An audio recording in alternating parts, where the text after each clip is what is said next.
The subcommittee will come to order. Here's sort of the order of battle today. I'll make an opening statement. Senator Whitehouse, I think Senator Feinstein would like to make one, and I think if Senator Grassley comes, he will certainly be allowed to do so. The title of this hearing is Extremist Content and Russian Disinformation Online, Working with Tech-Defined Solutions.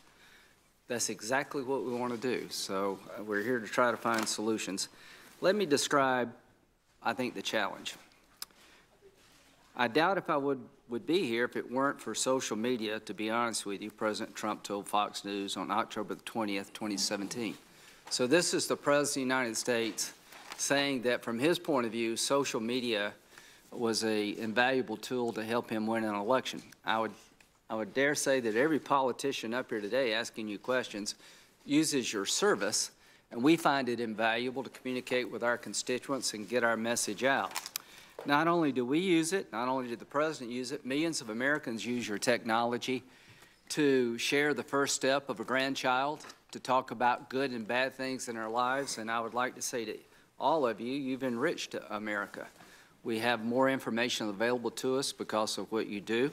We can find almost answer to any question. When was the Pentagon built? We can share aspects of our lives with those who mean the most to us. And we can talk among ourselves in 140 characters. Some people are better than that than others. Some people should probably do less of it. But the bottom line is these technologies also can be used to undermine our democracy and put our nation at risk.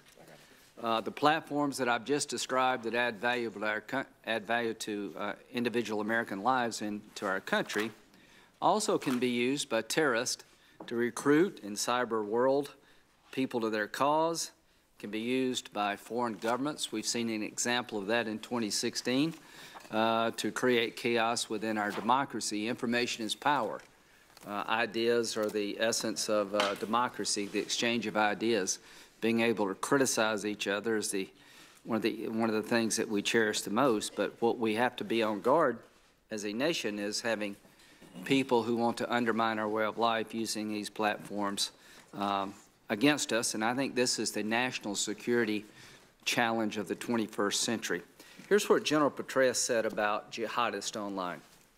Jihadists have shown particular facility in exploiting ungoverned or even inadequately governed spaces in the Islamic world.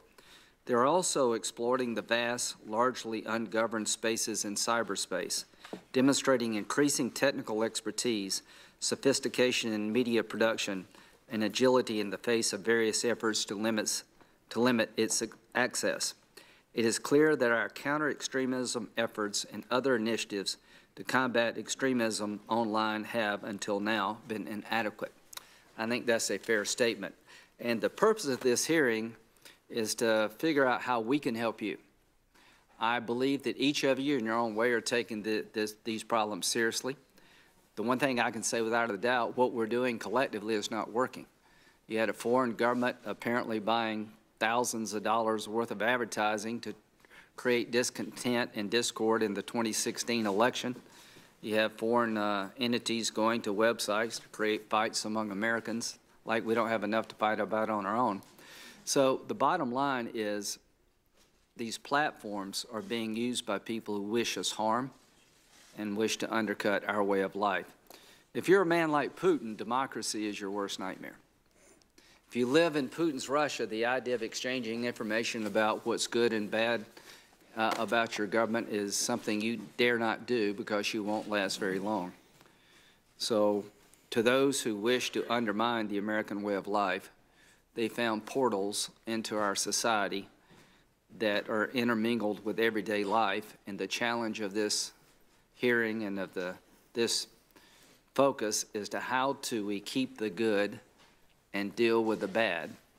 We'll never be 100% perfect, but the goal is to be better than we are today.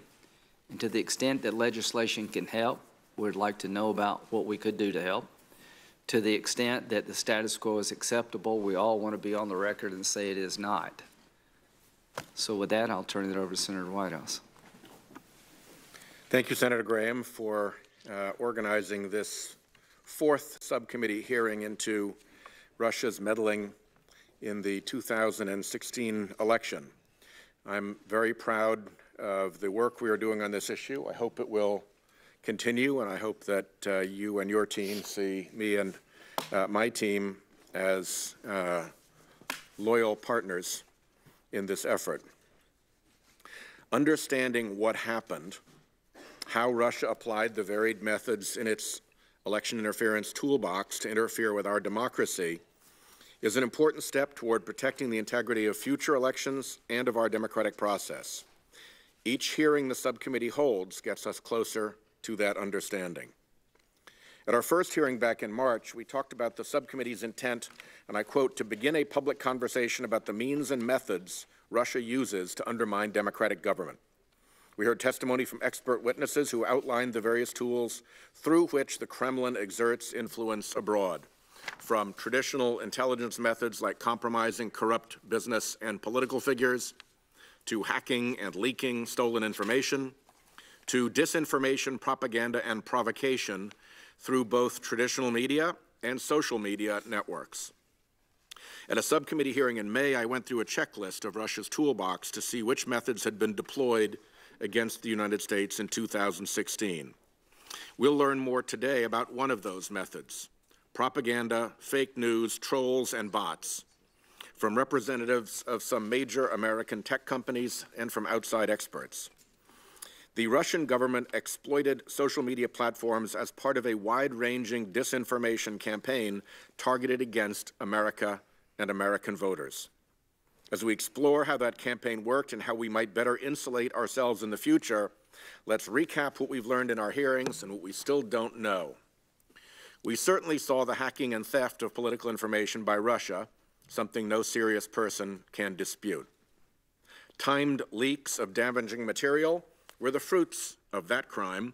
We know they happened, but we still don't know how the decisions were made about what to leak and when and who made them. It's been reported that Trump confidant Roger Stone communicated with Guccifer 2.0 through a cutout. And we learned last week from a press account that the CEO of Cambridge Analytica, a data analytics firm that worked for the Trump campaign, offered assistance to Julian Assange. And of course, we now have the statement of the offense prepared by the Mueller probe. But we don't know the full story of who coordinated with WikiLeaks or even directly with Russian hackers. Another method we've heard about is the exploitation of shady business and financial ties.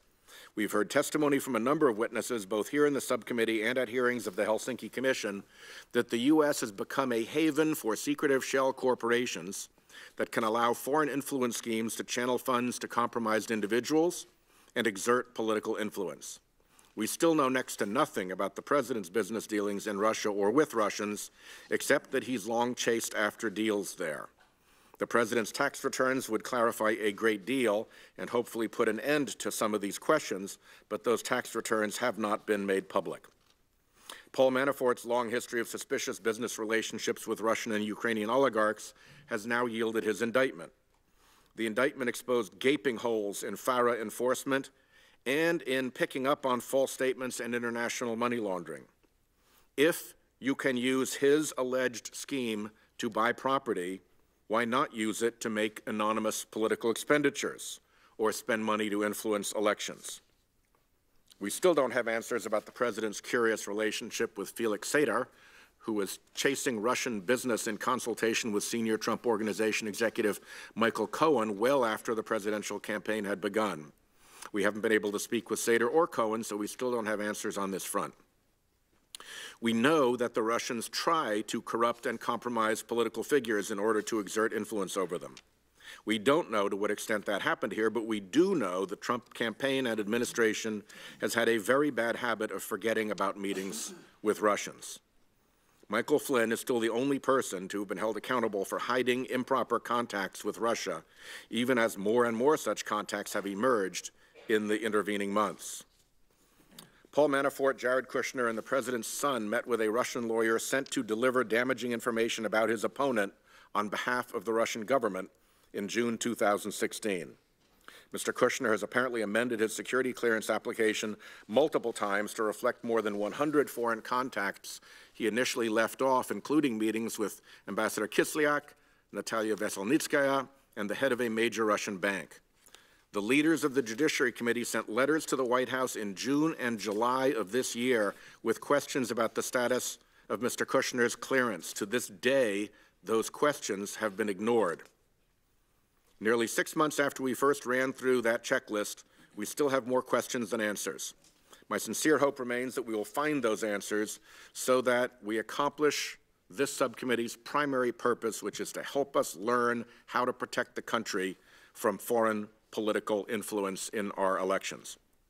Today, we have an opportunity to learn more about how Russia exploited social media as part of its disinformation campaign and to share some of those details with the public. I appreciate the cooperation of Facebook and Twitter and Google in sending representatives here today and in working with our staff over the last several weeks to voluntarily produce information. The intelligence community assessment published in January reported that, and I quote them here, Moscow's influence campaign followed a Russian messaging strategy that blends covert intelligence operations such as cyber activity with overt efforts by Russian government agencies, state-funded media, third-party intermediaries, and paid social media users or trolls. Russian state-backed networks RT and Sputnik are an important disseminator of messages designed to undermine confidence in the legitimacy of Western institutions and governments. Social media troll armies, like the one operated by the St. Petersburg-based Internet Research Agency, help to amplify those messages, often posing as Americans on Facebook and Twitter to launder Russian propaganda messages and obscure their Russian origin. According to Ukrainian scholar Anton Shakhovtsov, Russian media, quote, implant propagandist narratives in the international media sphere, and they do so with the express intent of having them picked up on social networks. In Russia's best-case scenario, traditional media will then pick up a fake story from social media and give it legitimacy. When narrative laundering is successful, according to Shakhovtsov, propagandistic narratives can become part of the mainstream media sphere. How can Western democracies interrupt this vicious cycle while respecting our commitment to freedom of speech? Greater transparency and disclosure about the source of information, especially paid political advertising, is a necessary first step. But our adversaries have access to tools well beyond traditional political advertising. They are using our own social networks, our friendships, our families, and our biases and viewpoints against us to achieve their political ends. I look forward to hearing from our witnesses about the ways we can work with the tech community to ensure that we are prepared to confront Russian disinformation in the future. And again, I express my appreciation to our chairman, Senator Graham.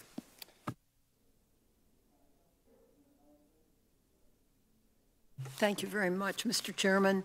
I very much appreciate your courtesy in permitting just regular members to be here and participate. It's very much appreciated. I had a briefing last week by outside technical experts, and I saw really for the first time how effectively Russia has harnessed the tremendous and, quite frankly, to me, frightening power of social media.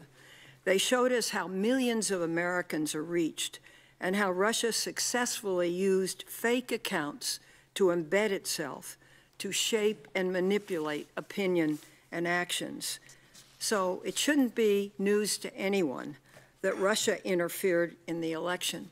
What is really staggering and hard to fully comprehend is how easily and successfully they turned modern technologies to their advantage.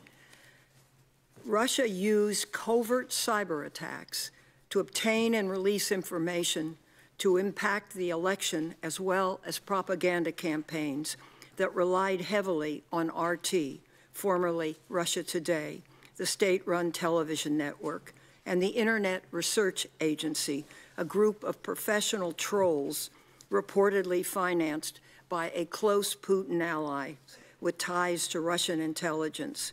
Documents and information that we have received from Facebook, Twitter, and Google confirm this. Just a few more facts. Facebook has identified 470 accounts tied to the Internet Research Agency. Twitter has identified 2,752 IRA-related accounts, and almost 37,000 Russian-linked accounts that generated automated election content. From what we have seen so far, Russian-backed trolls use fake accounts on Facebook for more than 3,000 paid advertisements. And those ads sought to sow discord and amplify racial and social divisions among American voters. They exploited hot-button topics such as immigration, gun rights, LGBT, and racial issues to target both conservative and progressive audiences. So, Mr. Chairman and Ranking Member, this is really a critical hearing because it's the first time we will have heard, at least to my knowledge, from the three agencies about exactly what is going on and, most importantly, what they are prepared to do to stop it. Thank you very much.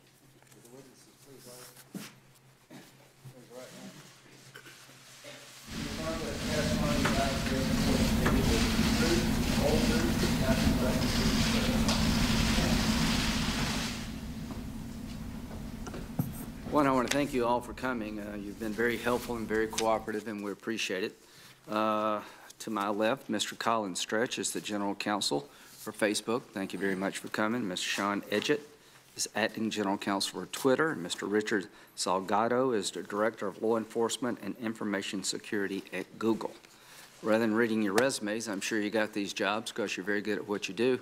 Mr. Stretch.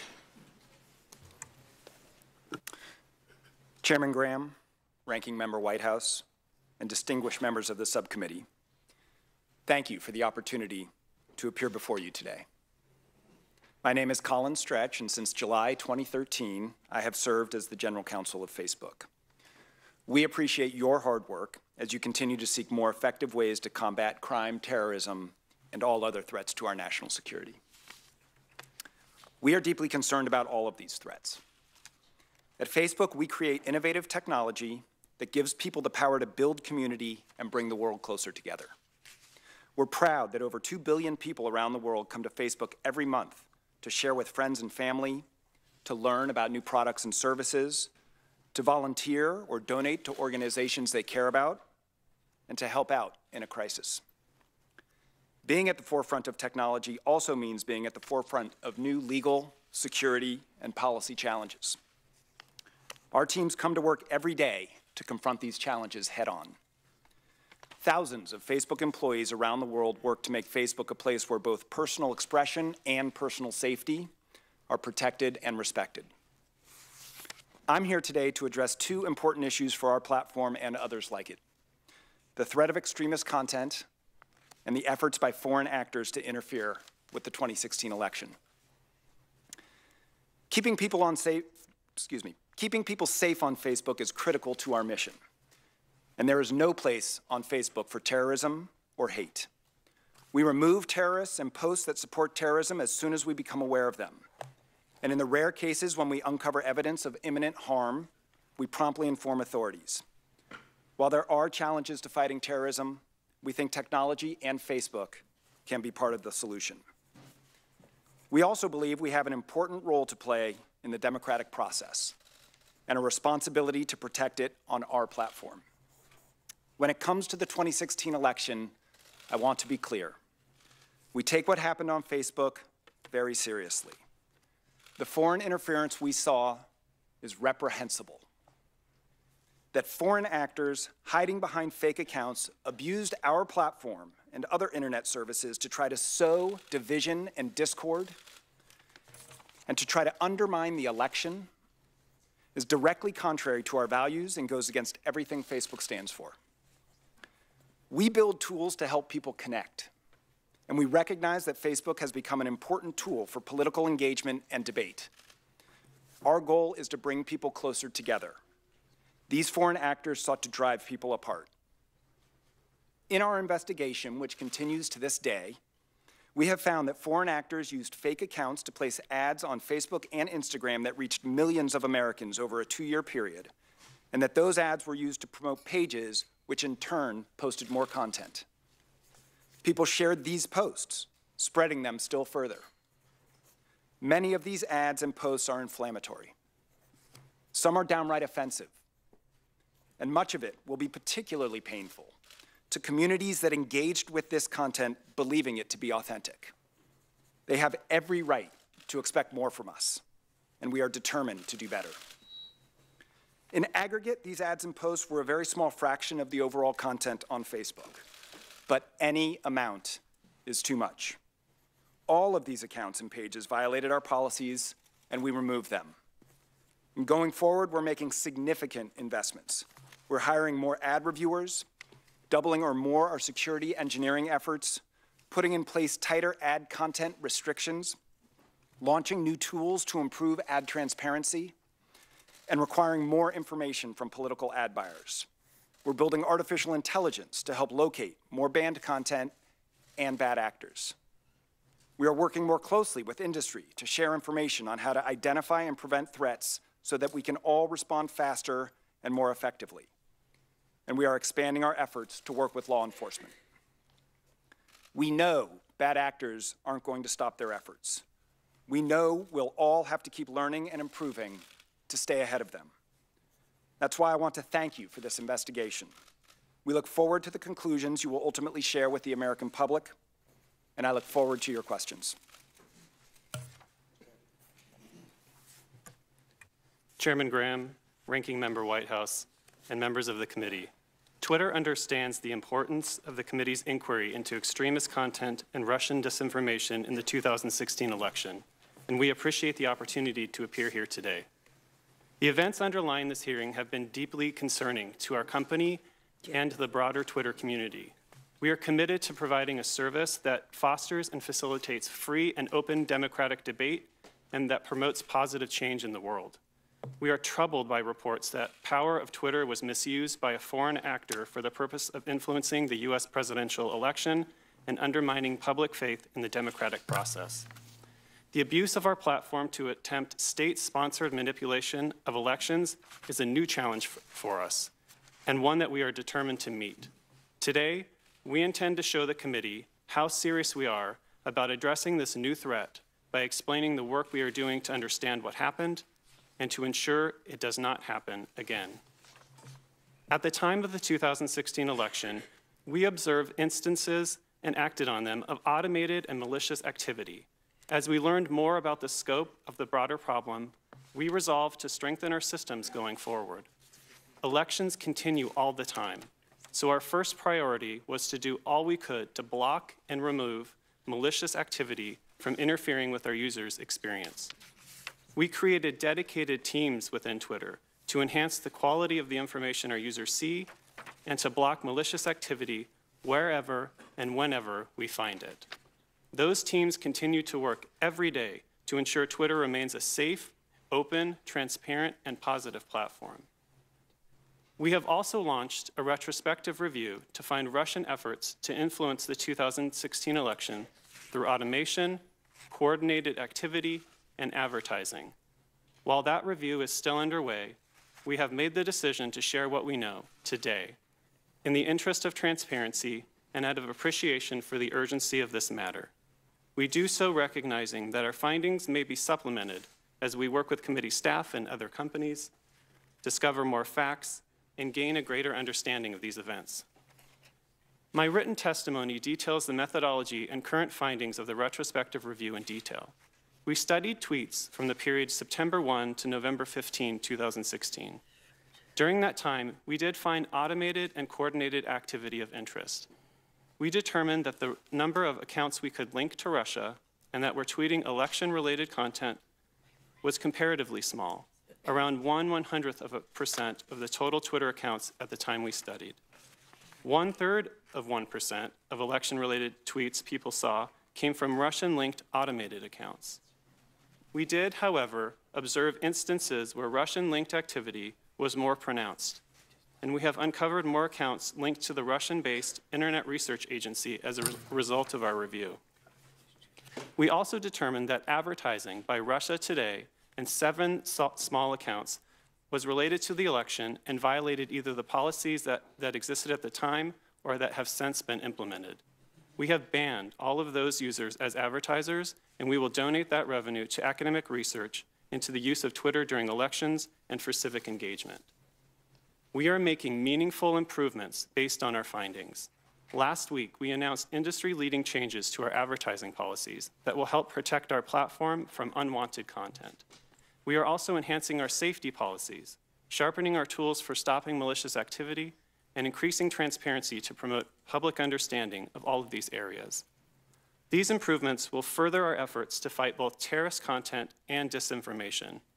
We will continue confronting these challenges for as long as malicious actors seek to abuse our systems, and we will need to evolve to stay ahead of new tactics. We have heard the concerns about Russian actors' use of Twitter to disrupt the 2016 election and about our commitment to addressing this issue. Twitter believes that any activity of that kind, regardless of magnitude, is unacceptable, and we agree we must do better to prevent it. We hope that our appearance today and the description of the work we have undertaken demonstrates our commitment to working with you, our industry partners, and other stakeholders to ensure that the experience of 2016 never happens again. Cooperation to combat this challenge is essential. We cannot defeat this evolving shared threat alone. As with most technology-based threats, the best approach is to combine information and ideas to increase our collective knowledge. Working within the broader community, we will continue to test, to learn, to share, and to improve so that our product remains effective and safe. I look forward to answering your questions. Chairman Graham, Ranking Member White House, distinguished members of the subcommittee, thank you for inviting us to participate in today's hearing and for your leadership on these challenging and important issues. My name is Richard Salgado. As Director of Law Enforcement and Information Security at Google, I work with the thousands of people across teams at Google tasked with protecting the security of our network and user data. Previously, I had the honor of serving with the Computer Crime and Intellectual Property section at the Department of Justice, focusing on computer network crimes and other crimes such as hacking. Google's services provide real benefits to our society. We recognize, however, that our services can be misused. State-sponsored attackers are particularly pernicious. They are well-resourced, they are sophisticated, they are patient, and often by design, they are difficult to recognize. Protecting our platforms from state-sponsored interference is a challenge we began tackling long before the 2016 presidential election. We've dedicated significant resources to help protect our platforms from such attacks by maintaining cutting-edge defensive systems and by building advanced security tools directly into our consumer products. We also have a range of tools to detect and prevent bad actors from engaging in artificially amplifying content on our platforms.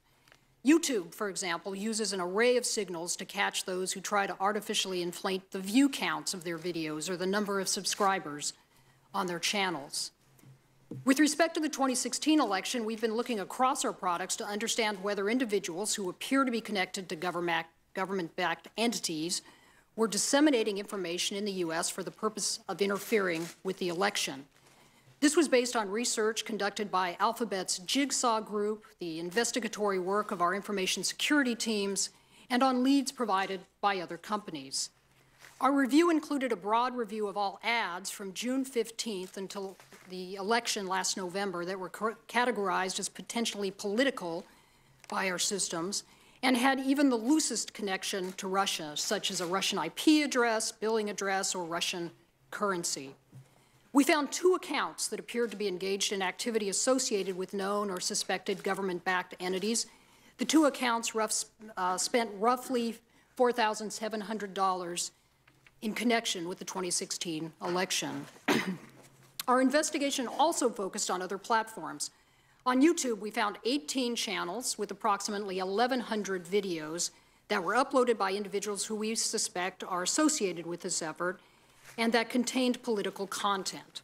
These videos mostly had low view counts. Just 3% of them had more than 5,000 views and constituted only around 43 hours of YouTube content.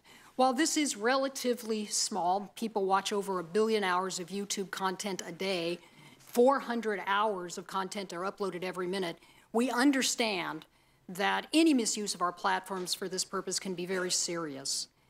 The YouTube videos were not targeted to any particular segment of the U.S. population, as that's not a feature available in YouTube, but we did observe that links to these videos were frequently posted to other social media platforms. We believe that the relatively limited amount of activity we found is a result of the safeguards that we had in place in advance of the election. Google's products also don't lend themselves to the kind of targeting or viral dissemination that these actors seem to prefer, but we are committed to continuing to improve our existing security measures to help prevent that kind of abuse. As part of our commitment, we are making our political advertising more transparent, easier for users to understand, and even more secure. In 2018, we will release a transparency report for election ads and pair that with a library of election and ad content that will be accessible to researchers. Going forward, users will be able to find the name of any advertiser running an election-related ad on Search, YouTube, or Google Display Network with one click on an icon above the ad. And we will be increasing the safeguards in place to ensure users are in compliance with our ad policies and laws covering election ads. On the topic of extremist content, we've developed rigorous policies and programs to make sure the use of our platforms to spread hate or incite violence more prohibited. We use a mixture of technology and human review to enforce our guidelines and continue to invest in this approach. We are committed to doing our part and recognize that we must work together across government, civil society, and the private sector to address these complex issues at their root. We look forward to continuing to work with this committee as it takes on this important issue. Thank you for your time, and I look forward to your questions. Thank you. We'll do 5-minute rounds and obviously stay as long as necessary. So I'll start here. What nations do you worry about other than Russia interfering in our elections? Anybody comes to the top of your head there, Mr. Stretch? Thank you, Mr. Chairman, for the question. We worry about nation-state actors really from around the globe. Starting in 2014, we stood up a threat intelligence team that was dedicated primarily to reviewing and monitoring for attacks from threat actors tied to nation-states.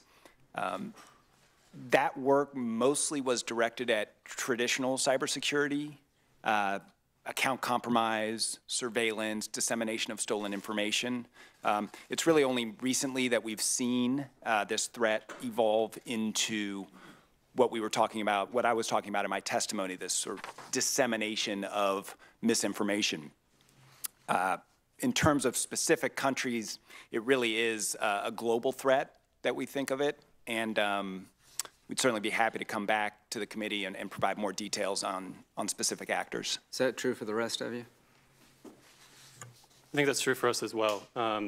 We, as we said in our written testimony, also see a disproportionate amount of spam or automated accounts coming out of Russia, but our tools and technology are agnostic, obviously, to countries. Could Iran and North Korea potentially do this?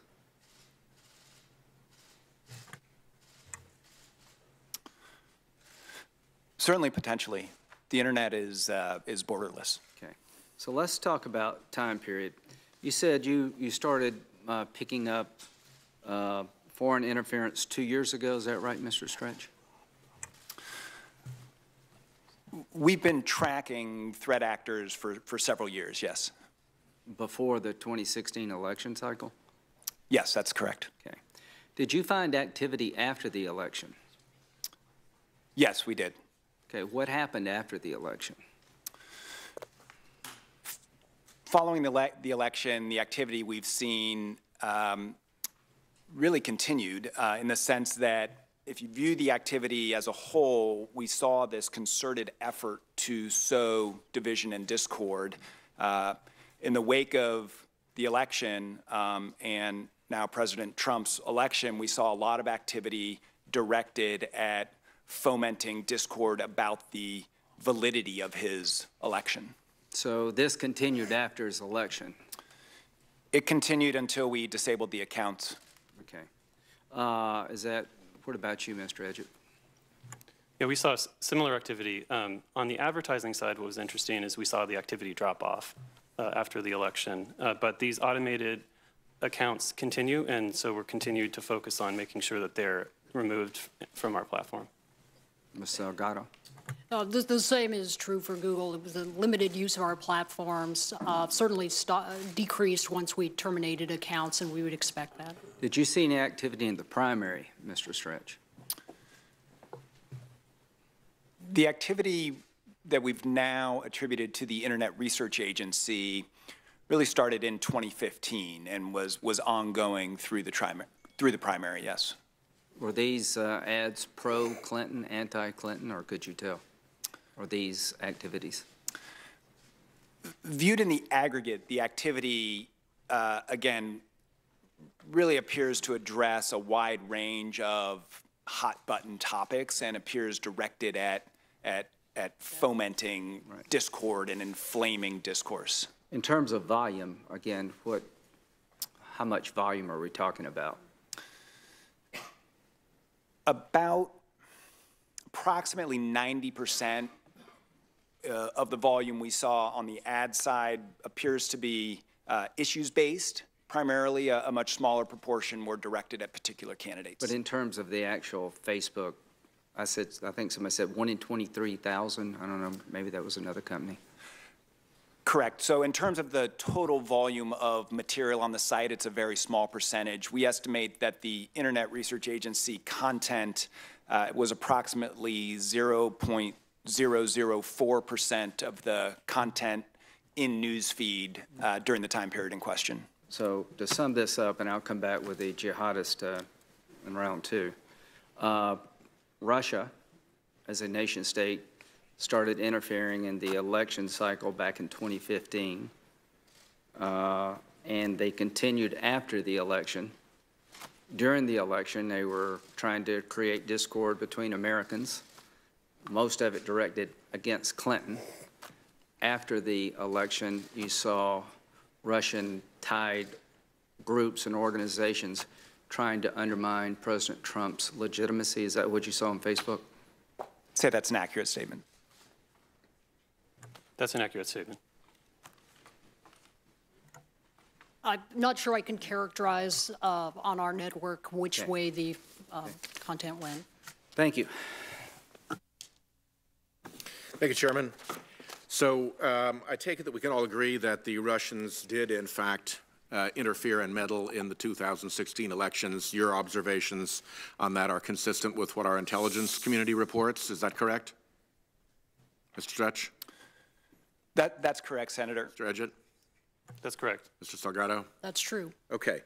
And I gather that all of your companies have moved beyond any notion that your job is only to provide a platform and whatever goes across it is not your affair. Senator, our commitment to addressing this problem is unwavering. We take this very seriously and are committed to investing as necessary to prevent this from happening again. Absolutely. Mr. Edgett? Absolutely agree with Mr. Stretch. And this type of activity just creates not only a bad user experience, but distrust for the platform. So we are committed to working every single day to get better at solving this problem. Mr. Salgado? That's the same for Google. We take this very seriously. We've made changes, and we will continue to get better. And ultimately, you are American companies, and threats to American election security and threats to American peace and order are things that concern you greatly, correct? That is certainly correct. Agree. That's right. What I would like to do, and I don't have the time for it here, is to ask you all to answer a question for the record that I will ask now, which is, give us the key benchmarks of how you have improved at dealing with this problem in recent months or recent years, what your goalposts are ahead that you've not yet achieved but you're slated or intend to achieve to deal with this problem. That's 2. And 3 would be, what does success look like to you? What can you come to us and say, we have accomplished X, and therefore you as a Congress don't need to worry about legislating in this space or creating regulations or holding more hearings because we have now got America's back. Can you do that for me? Yes. You are all also corporations that have, I believe, headquarters and significant operations in the state of California. California has a state law regarding disclosure. Presumably, you comply with that state law with regard to customers in California. Are there lessons and recommendations that you would have for us in evaluating the effectiveness of the California disclosure law? And given the short amount of time I have, I suppose we should give me just a very, very brief, do you follow that law, and a very brief response to it, and then we can flesh out in a question for the record how much of a model that might be for this committee to look at. So, Senator, we comply certainly with all applicable law. In terms of disclosure going forward, we made an announcement last week that really drew on some of the ideas from the Honest Ads Act, which Senator Klobuchar had introduced, intended to bring ads transparency really into the political realm, creating a repository of searchable ads, providing innovative ways to enable advertisers to meet their disclosure requirements, and requiring documentation and information so that we can ensure that advertisers are not running political ads on Facebook in violation of federal election law. So let me ask what will probably be my last question of this round anyway, which is that you are all prepared, as I understand it, to undertake to make sure that you can trace content that goes across your platform that qualifies for concern in this area back to a legitimate source. So you know if it's a Russian who's actually running it, so you know if it's an imaginary entity that's actually running it. How do you deal with the problem of a legitimate and lawful but phony American shell corporation, one that calls itself, say, Americans for Puppies and Prosperity, has a drop box as its address and a $50 million check in its bank book that it is using to spend to manipulate election outcomes? Start with Mr. Edgett this time, because we got Mr. Stretch last time. I think that's a problem. We're continuing to look into sort of how do you get to know your client. So we are also, like Mr. Stretch said, proud of the work we've done around ads transparency and the ads transparency center that we're building, and think that kind of center really allows the American citizen to be educated about who is running an ad, who is paying for the ad, what other ads that they're putting out into the world, and what they're targeting.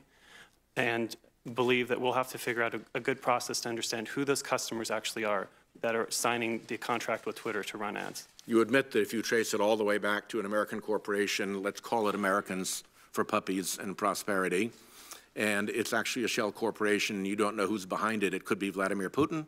It could be a big, powerful American special interest. It could be the North Koreans or the Iranians. You need to be able to penetrate the obscurity of the shell corporation, correct? We're working on the best approach to getting to know the clients and getting to know who's behind the entities that are signing up for advertising.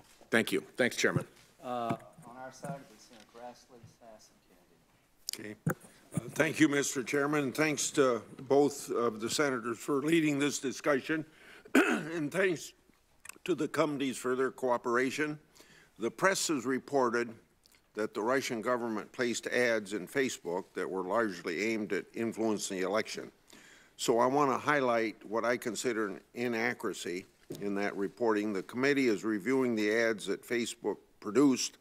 Overall, the ads do not support a specific candidate, either Republican or Democrat, and about half of the ads my staff have reviewed were placed after the election. The large majority exploits controversial issues in our country in an effort to further divide us as a country. For example, some ads target users in Ferguson, Baltimore, and Cleveland. These ads spread stories about abuse of black Americans by law enforcement. These ads are clearly intended to worsen racial tensions and possibly violence in those cities. It might be true that these ads were intended to influence elections, but it's important to be clear that the nature of the ads. Russia does not have loyalty to a political party in the United States. Their goal is to divide us and discredit our democracy. So question for you, Mr. Stretch. The ads that Facebook has produced are all about, all from Internet Research Agency. What is Facebook doing to identify ads and contents placed by other bad actors? Thank you, Senator, for the question. We are focused broadly on addressing questions of authenticity around the content that's placed on our platform, and the investments we're making around security and around transparency sweep across the entire platform. So, for example, the learning that we gained from the 2016 election and from our expansive investigation into it now informs the automated tools that we use to detect and remove fake accounts from anywhere. Okay. Has Facebook produced all the ads and contents it has located from Russian sources that were placed prior to the election? And if Facebook has not, will Facebook focus on producing those ads? Yes, Senator, we have identified everything. We've produced everything that we've identified that is the product of what we call coordinated inauthentic activity from Facebook, and we are continuing to investigate, and we commit to keep the committee up to date on any further progress in our investigation. And so that would include all ads placed from Russian sources? All ads from Russian sources that, as well as others, that are inauthentic and directed at these political issues. There are, of course, many advertisements cross-border for legitimate purposes that we have not produced. Overall, Facebook identified more than 3,000 ad purchases worth $100,000 during the 2016 election that had links to Russia. Russian agents posted messages that reached 126 million users. The ads, accounts, and posts that Facebook found attempted to amplify divisive political issues across the political spectrum. Twitter identified around 200 accounts linked to Russian groups identified by Facebook. Russia Today, or RT, as it's sometimes called, spent approximately $274,000 targeting U.S. markets. 2016, Russian agents published more than 131,000 messages on Twitter. Google found tens of thousands of ads buys by Russian accounts that use YouTube or Google. Russian agents uploaded about 1,000 videos on YouTube. So questions to each of you, and a short answer on these two questions I'm going to put together. To each company, starting with Mr. Stretch, have you completed internal investigations to identify all accounts, advertisements, and posts with connections to Russia that purchase ads in the lead up to the 26th election? And if not, what is the timeline for completion? Senator, as I stated in my testimony, the investigation continues, and we expect to keep the committee up to date on any further discoveries. Okay. The same goes for Twitter. We are continuing to work with your staff on both, our relevant period was September 1st and November 15th. We're working with your staff on other investigations you'd like to see. And for Google, the answer is similar. As our investigation continues, we'll keep the committee up to date. Okay.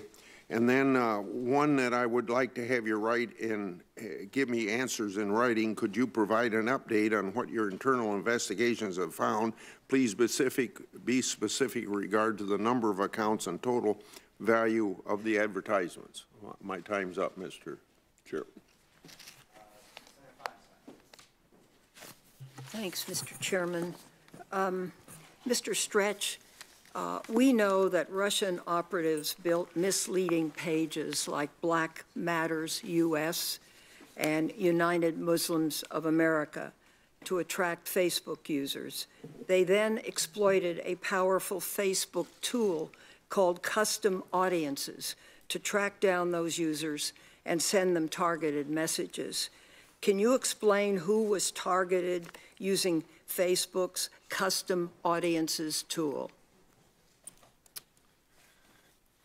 Thank you for the question, Senator. As a threshold matter, you're correct that much of the content we've seen is essentially imitative of social causes, very meaningful ones to many members of the community and the Facebook community, and it's what makes, I think, this content so vile, so upsetting, so cynical. Its attempt to exploit divisions in our society. In terms of the advertising tools that were used to promote these pages, that were masquerading, essentially.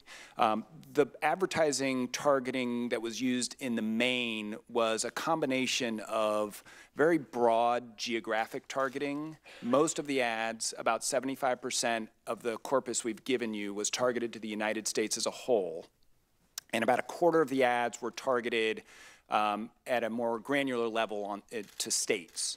And they were targeted to interest groups. So we have various what we call like-based or interest-based targeting that was apparently intended to attract people who were following the causes you've identified to subscribe to those pages.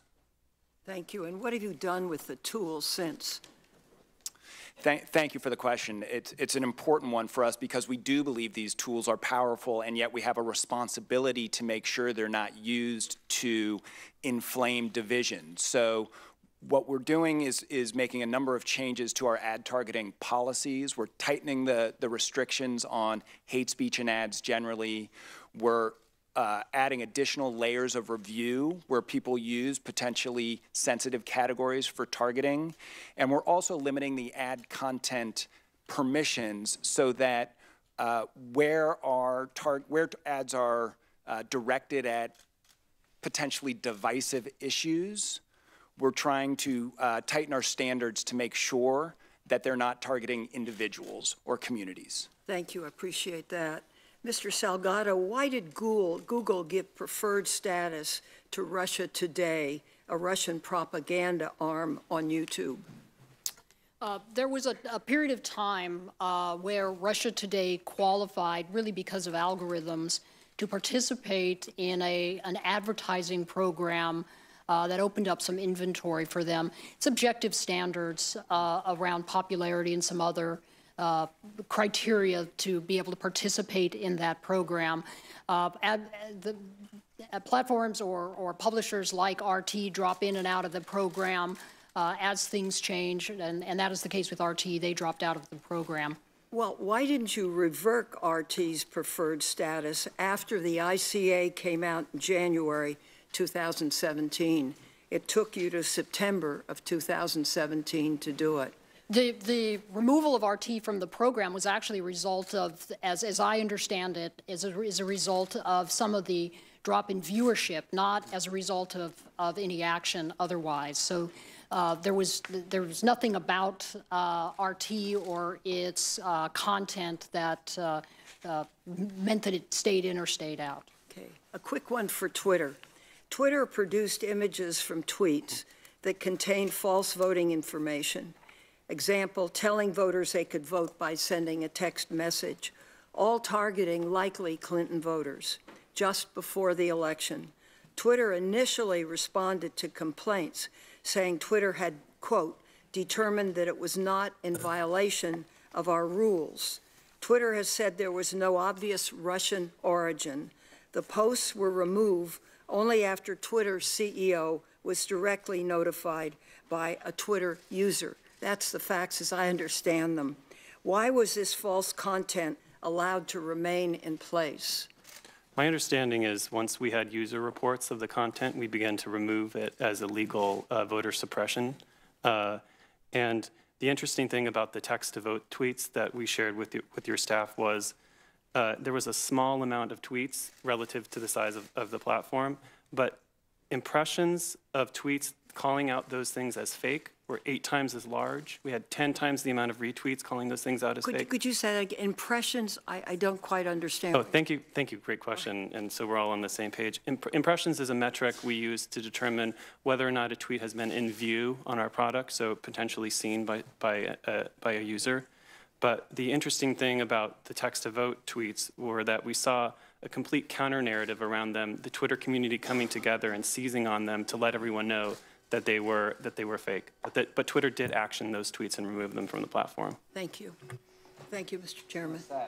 Thank you, Mr. Chairman. I'd like to ask some questions to get at metrics. So can we start with you, Mr. Edgett? For Twitter, can you walk us through how many accounts there are, how many users there are, how many are anonymous, how many are fake as a subset of both anonymous and purportedly real? So we have 330 million monthly active users that we just reported a couple of weeks ago. We track things internally like Say 330 million. daily active users, also look at things like impressions. We estimate that less than 5% of Twitter users are potentially false accounts or spam or automated. So less than 5%? Less than 5% overall. And can you distinguish between fake and automated? Because wouldn't there be accounts that real people would run, but for, you can imagine, business cycle purposes, where you'd have accounts that are automated but aren't fake? Right. So yeah, great. Thank you for letting me distinguish that. We look at whether or not an account is spam or automated based on whether it looks like there's a human behind it or not. We can't calculate in some instances whether someone is pretending to be someone that they're not. We have a pseudonymous policy that allows you to come on and create your own name. It doesn't have to be the one that you have. So in that instances, we can't track those metrics. And if you break down, though, in political Twitter, it sure looks like there are a whole bunch of people that have 5,000-ish users. They're following 5,000, and they've got 5,000. They're following 5,000, they have 5,000 followers, and it looks like many of these accounts that are the sort of most laughably fake are self-referential, that they're retweeting back and forth at each other. When you evaluate impressions numbers, do you have some way of quantifying which impressions are likely inside the universe of the 95% that you think are real users? And is that how you prioritize trying to figure out where the big problems are? We obviously prioritize automated activity. You saw that in the written testimony. It's a way for malicious actors to sort of get their voice out. So the instance that you discussed where it looks like there's just a lot of retweeting among a circle of followers. Some of that can be positive and natural if you have a number of friends that you're following and you're all interested in the same thing. Some of it can be malicious and automated. Our tools are getting better each day to determine what is malicious, what is automated, what's not actually real. We're able to see the distinction between how a real human tweets versus how a robot tweets. So we're working on redoubling our efforts on that regard. And I want to go to Facebook quickly too, but it would seem to me that there's a pretty big distinction between objectively verifiable fake things, the text to vote, right, or fake voter information or voter location or voter hours, and things that are narrative based, where people have competing worldviews and differing interpretations of how facts fit in some overarching narrative of, you know, actual good versus evil, and then merely political versions that are the subset of those debates. How do you rank order what you should focus on, and what's the human capital that you have doing this? So Russia and China and potentially North Korea, Iranian examples are sort of straightforward in the context of the way we've been debating it in the U.S. election, but in the context of potentially jihadi accounts, there's a whole range of theological interpretation about people who don't quite believe in violence in the name of religion and people who think that's a threshold that a certain theology requires of them. Who are your people who do this work? So we prioritize safety and abuse. It's the #1 priority of the company. And earlier this year, we actually repivoted all of our engineering, product, and design teams to solve this problem set. So that's our #1 priority. As a subset of that are things like automated accounts being used by malicious actors to sort of amplify their voice. We have hundreds, and in terms of our entire engineering organization, sometimes thousands. We're a company of about 3,800 employees. So over like half of them are focused on this problem at certain times throughout our life cycle. But sort of understanding the intricacies of jihadi theology is not something that an engineer is exactly trained to do. So no. Who are your content experts by domain? How do you hire for that? We have a very respected trust and safety team who has to research these issues around the world. We're a global platform being used everywhere except for a few places. So we have teams that are researching these issues and trying to just distinguish what you're talking about between violent groups and groups that may have some connection to them, but are more political arms. We've seen many instances of that. So there are teams who have to sort of tease out the nuances and understand how these groups are acting and how they're coordinating at times. But there are teams that research and study these issues and also help us refine and implement new policies around them. Thank you. Mr. Stretch, I'll save some metrics questions for you after the hearing or a subsequent round, but can you tell us just a little bit about Facebook's human capital solution to the same problem?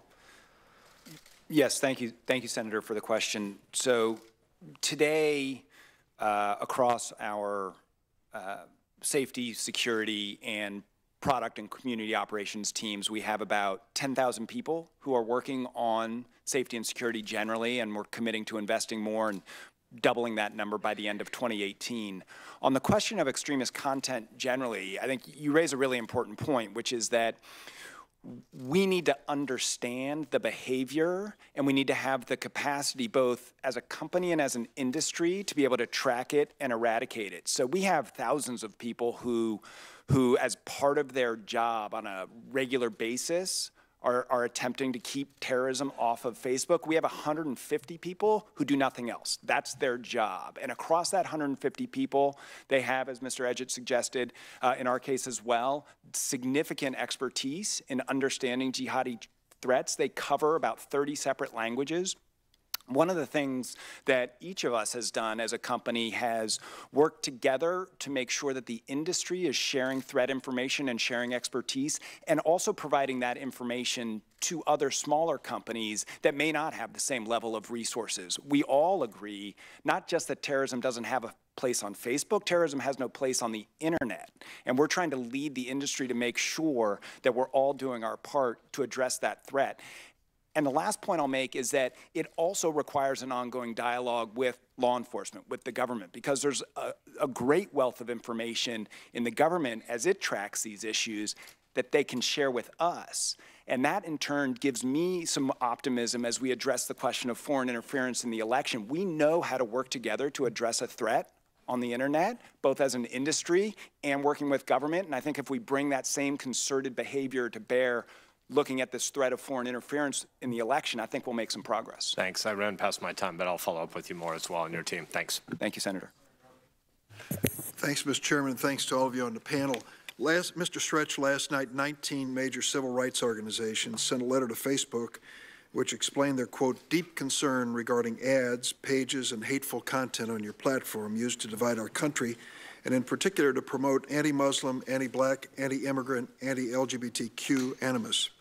The organizations referenced a number of examples that had previously been reported by the media, including a Russian Facebook account that, quote, not only promoted anti-immigrant messaging online, but also managed to organize an in-person anti-refugee rally in Twin Falls, Idaho in August of 2016. The letter also detailed a reported situation in which, quote, Facebook offered its expertise to a bigoted advocacy group by creating a case study testing different video formats and advising on how to enhance the reach of the group's anti-refugee campaign in swing states during the final weeks of the 2016 election. What is your response to this letter? Is it true that Facebook assisted in an anti-Muslim effort? Thank you, Senator, for the question. So let me start by saying that the content that we've produced to this committee and that was run by these fake accounts masquerading as real, authentic identities is vile. And it's vile for precisely the reason you say. It's particularly exploitative insofar as it was directed at groups that have every reason to expect us to protect the authenticity of debate on Facebook. In terms of what we're doing in response, we are reviewing and tightening our ad policies, and there's two particular changes that we're making. One is we are tightening our content guidelines as they apply to ads with respect to violence. So much of the content that is so disturbing involves threats of violence towards communities, and that has no place on Facebook, and it certainly has no place. Regardless of source? Yes, regardless of source. Regardless of source, exactly. We want our ad tools to be used for political discourse, certainly, but we do not want our ad tools to be used to inflame and divide. Well, that's the point I'm trying to get to. Is I read that set of facts to you. The trigger word was a Russian Facebook account, at which point most of us would say, hold the phone. What is Russia doing promoting anti-immigrant, anti-refugee sentiment in the United States? Now take the word Russian out of it. A Facebook account that promotes anti-immigrant, anti-refugee sentiment in the United States. I don't know if you would characterize that as vile. I sure would. These groups would. What I'm trying to get to is this. I think we can all, when we start with the word Russian, fake, trolls, bots, so forth, we know the starting point is a trigger. Something needs to be done.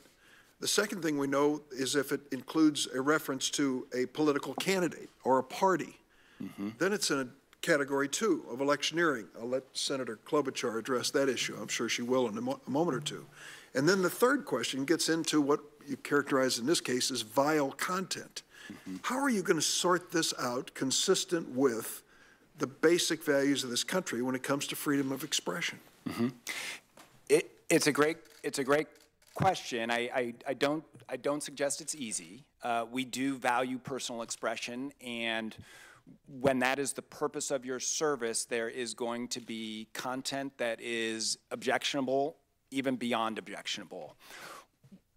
Where we're really trying to draw the line is with respect to advertising content and using our tools to promote messages and promote pages. I'm going to stipulate these are all ads. I'm going to stipulate that at the beginning. They're all ads. Yes. They are being purchased to affect an outcome of an election or a voter's sentiment or to mislead voters.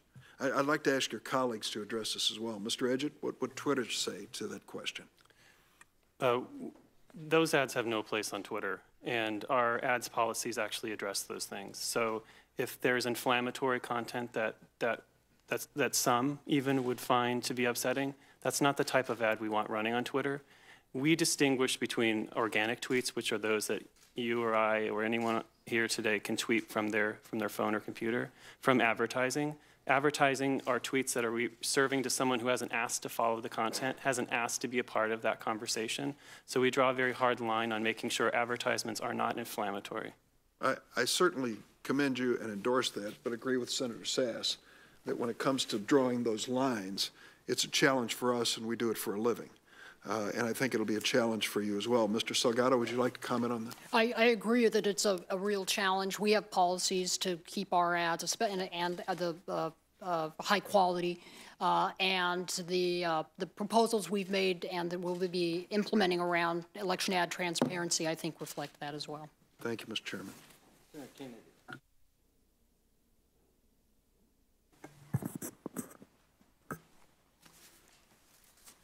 Gentlemen, I'm very proud that the 3 companies you're representing here today are American companies. And I think you do enormous good. But your power sometimes scares me. Mr. Stretch, how many advertisers does Facebook have? We have approximately 5 million advertisers on a monthly basis, Senator.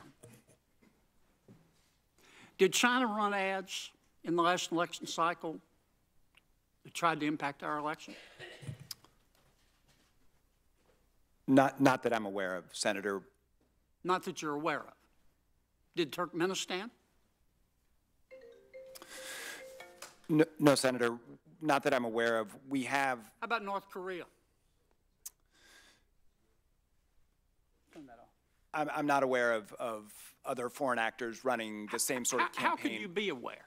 I mean, this is what I mean. You've got 5 million advertisers, and you're going to tell me that you're able to trace the origin of all of those advertisements? If I want to hire a lawyer, if I wanted to hire you when you were in private practice, you have an incredible resume, and say, let's go through about 4 shell corporations. I want to run some ads, and let's go through 4 or 5 shell corporations because I want to hide my identity. You're telling me you have the ability to to go to trace through all of these corporations and find the true identity of every one of your advertisers. You're not telling me that, are you?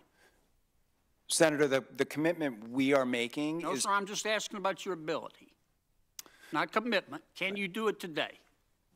We're not able to see beyond the activity we see on the platform, the technical signals that we get from an account. Now, we do think that the technical signals we see can be used to help us identify inauthentic behavior. The truth but of the matter is, I'm trying to get us down from la-la land here.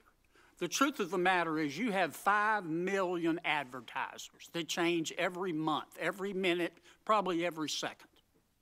You don't have the ability to know who every one of those advertisers is, do you? Today, right now. Not your commitment. I'm asking about your ability. To your question about seeing essentially behind the platform to understand if there are shell corporations, of course the answer is no. We cannot see behind the activity. Let me ask you something else. If I came to you, I don't mean just to pick on you, but I don't have enough time to do all three of you, so you two gentlemen get to skate. If I came to you and said, look, I want to buy an ad that everybody sees on Facebook, that's going to be cost prohibitive. Can we agree on that? That's likely the case, Senator, yes. So I've got to narrow it down. And you can help me narrow it down because that's your business model. You collect data and lease it out to companies who use that data to sell people products, services, and candidates. Isn't that basically your business model? Senator, we do provide targeted advertising. We don't actually share the data of individuals with advertisers. Do you have a profile on me? Senator, if you're a Facebook user, we would permit you to be targeted with an advertisement based on your characteristics and your likes, along with other people who share similar characteristics. Well, let me put it another way. Let's suppose your CEO came to you, not you, but somebody who could do it in your company, maybe you could, and said, I want to know everything we can find out about Senator Graham. I want to know the movies he likes. I want to know the bars he goes to. I want to know who his friends are. I want to know what schools he went to. You could do that, couldn't you?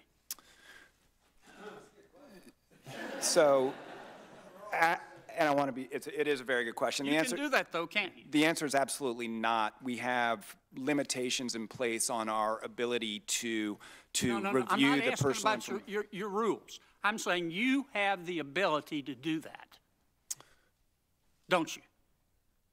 Again, Senator, the answer is no. We're not You able can't put a name to a face to a piece of data?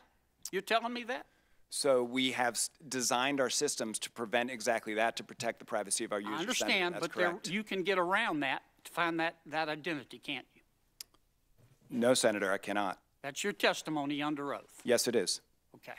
So I'm about out of time. I'm going to take one more minute, or one more 30 seconds. Are you a media, let me ask Google this to be fair. Are you a media company or a neutral technology platform? We're a technology platform primarily. That's what I thought you'd say. Yeah. You don't think you're one of the largest largest newspaper in 92 countries? We're not a newspaper. We're a platform for sharing of information that can include news from sources such as newspapers. Isn't that what newspapers do? This is a platform from which news can be read from news sources. I'm way over. Thank you, Mr. Chairman. Senator Klobuchar. Thank you very much, Mr. Chairman. I'm not going to ask what bar you go to. Don't be concerned. Thank you to both of you for this important hearing.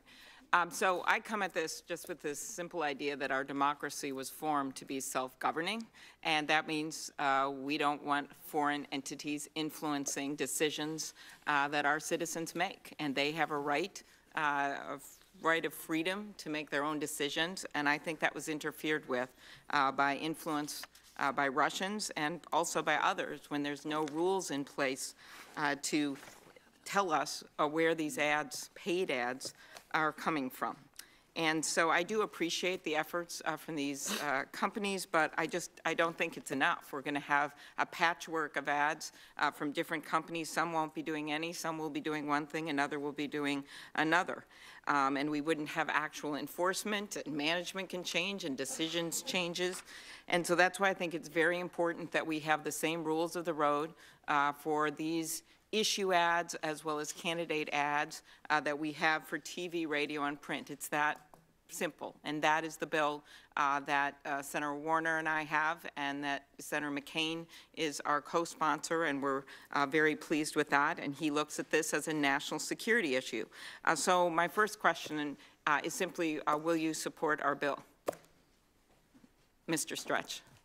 Thank you, Senator, for the question. So first, we're not waiting for legislation, as I explained earlier. Just if you could just answer that, if you will support our bill, and if not, why not? Well, we've drawn on much of what's in the bill that to inform our announcement on Friday related to ads transparency and disclosure obligations, and we stand ready to work with you and your co-sponsors on that legislation going forward. Mr. Edgett from Twitter. The same goes for Twitter. Yeah, we certainly support the goals of the legislation, and would like to work through the nuances to make it work for all of us. Okay, because just to clarify, while you are taking responsibility for a lot of what's happened here and trying to make some changes, there wouldn't be an outside enforcer of any of your policies, right? It'll just be you. Is that true? Is that? Not you personally, but your companies. Okay, can someone answer? Sorry. That's correct. Okay. And also, no one has said yet that they will include issue ads, right? And that is what we've just heard from Mr. Stretch. 90% of the Russian paid political ads were issue ads.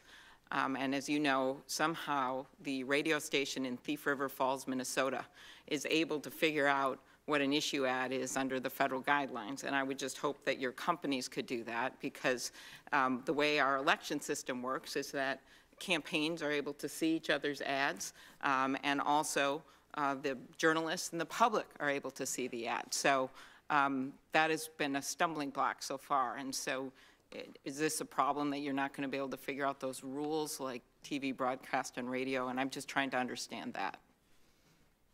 So as we announced last week, SU ads are sort of a 2.0 or next version for us, and something that we're thinking hard about how to operationalize and what rules to put around it, and to determine what is an issue ad on a platform like ours versus what's an ad unrelated to an election. So we're thinking hard about that. We don't have anything to announce today, but we're hoping to announce something soon. Okay. Mr. Stretch, anyone want to add anything on that? I just want to, we have had clarification on this. Its FCC clarification encompasses political issues that are the subject of continuing controversy or discussion at the national level, national debt, defense. And we just haven't, people see ads all the time on energy, they see ads on immigration policy, on all kinds of things, and they're able to just simply, we see disclaimers of who's paying for them, and we know where they're running. And that's what we're trying to get at here, because as brilliant as your companies are, and they are incredibly brilliant, and they have employed so many people, we happen to believe that if you make these things public, which is the goals of your companies, is to share information, you're going to have other sets of eyes that are able to look at those ads. So I want you to look at it from that perspective. I had one question, Mr. Stretch, and that is I've appreciated that you guys put out there that 126 million people had access to those Russian ads. And were those originally paid ads, and then they got shared and liked and went through the system? How did that work? Thank you, Senator. There's really two categories of content. There were ads, about 3,000 of them, that appeared. Are those the paid for by rubles ads? Many of them were paid for by rubles. Are there other ads that the Russians may have run that weren't paid for by rubles? So I believe the content you're referring to is what we think of as organic content. So the ads were used to essentially drive followership of pages, and then pages themselves post unpaid content that people who have followed the page are eligible to see. And the 126 million number refers to the latter. It refers to the unpaid or organic posts over the approximately 2-year period that these pages were active. Question, because we need to move on, my colleagues. Isn't it often the case, though, that candidates or issue groups will get an organic-looking ad, it doesn't have a disclaimer on it, and then they boost it, right? They pay, so they're really doing a paid ad. But on TV, you would know it's a paid ad, but not on your platform. It's a great question, Senator. Everything that's boosted or promoted in that way is designated as sponsored today, and that's the case.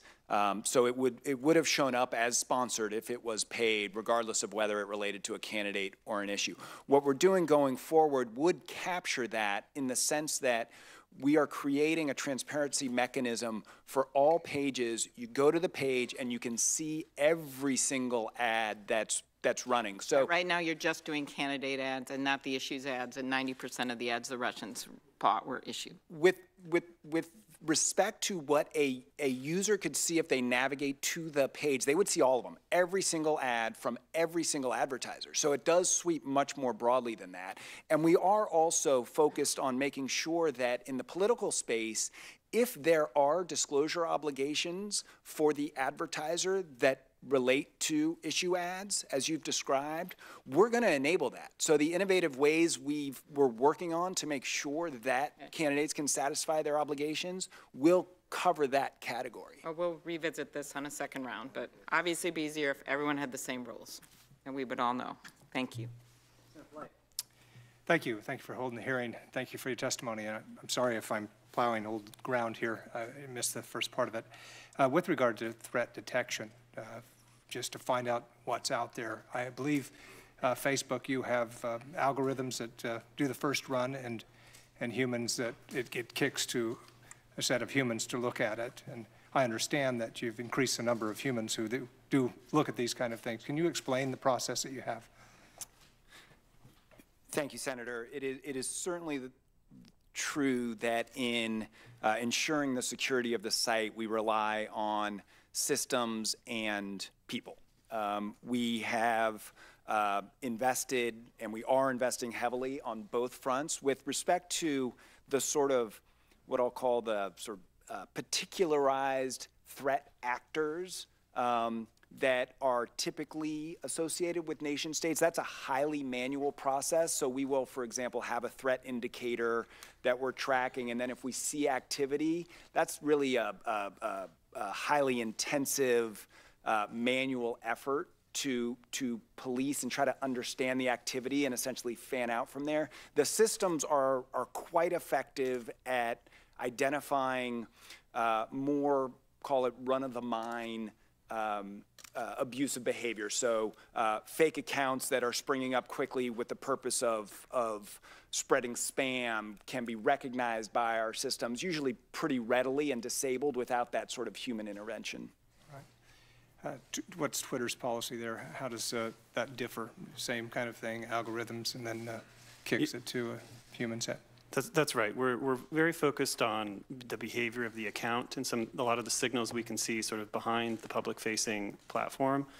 So we look at activity, like Mr. Stretch said, that looks very apparent, not very opposite of what a natural person would be doing, signing up for a lot of accounts within seconds, you know, liking or retweeting a lot of things within seconds. And that's where we can identify a lot of this automated activity and take it off our platform. The same is true. The desire is to move as much of this as we can because of the scale we operate at to machine learning. Over time, it gets smarter. We get new signals. We educate the automated portion of the process so that it's faster and higher quality. But we always have human review on the other side of it to handle the issues that are novel or where there's some gray area. Does it? Obviously, you've undertaken these means without, all three of you, without government telling you you have to do it. Is there a business model that says, let's take care of this? Is it in your economic interest to take care of this, all of you? Starting with Facebook. Senator, we believe that authenticity is really a cornerstone of what we do, and preventing the platform from being used for abuse is our responsibility, and we're committed to meeting that responsibility. Twitter? Absolutely the same at Twitter. We believe that we shouldn't have automated malicious actors on the platform. It's a bad experience for the user if you ask about the business case. And we want to be known as a platform for promoting debate and discussion, and having interferences of automated accounts is not something that we wanted on Twitter. Yeah, the philosophy for Google is that if it weren't an ethical and moral imperative, which it is, it's certainly a business imperative. Okay. Thank you, Mr. Chairman. Thank you, Chairman Graham and Ranking Member Whitehouse, and I'd like to thank our three witnesses for joining us today.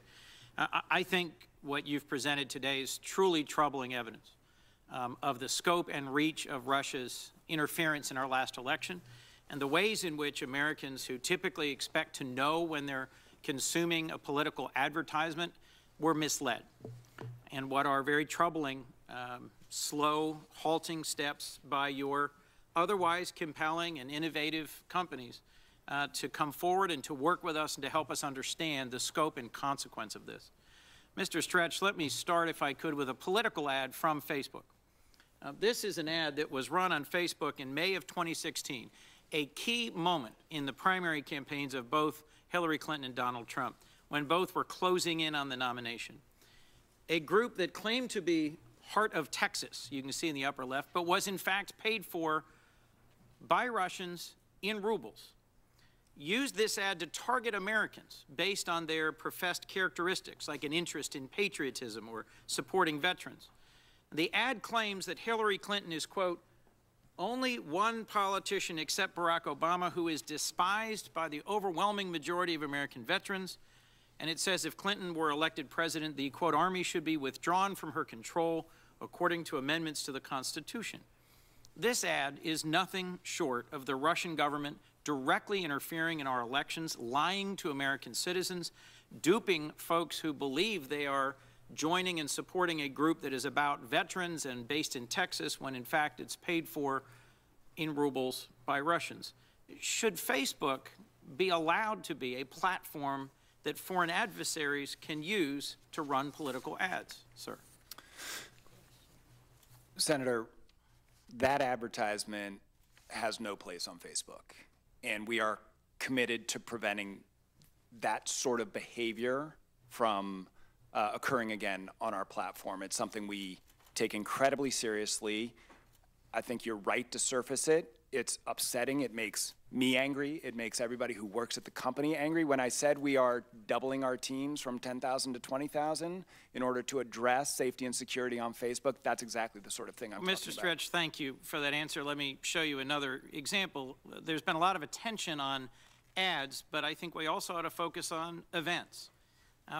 Russians also used Facebook to make up and promote political events. A group called Being Patriotic, see the upper left, shared their event, a Miners for Trump rally, to users in Pennsylvania.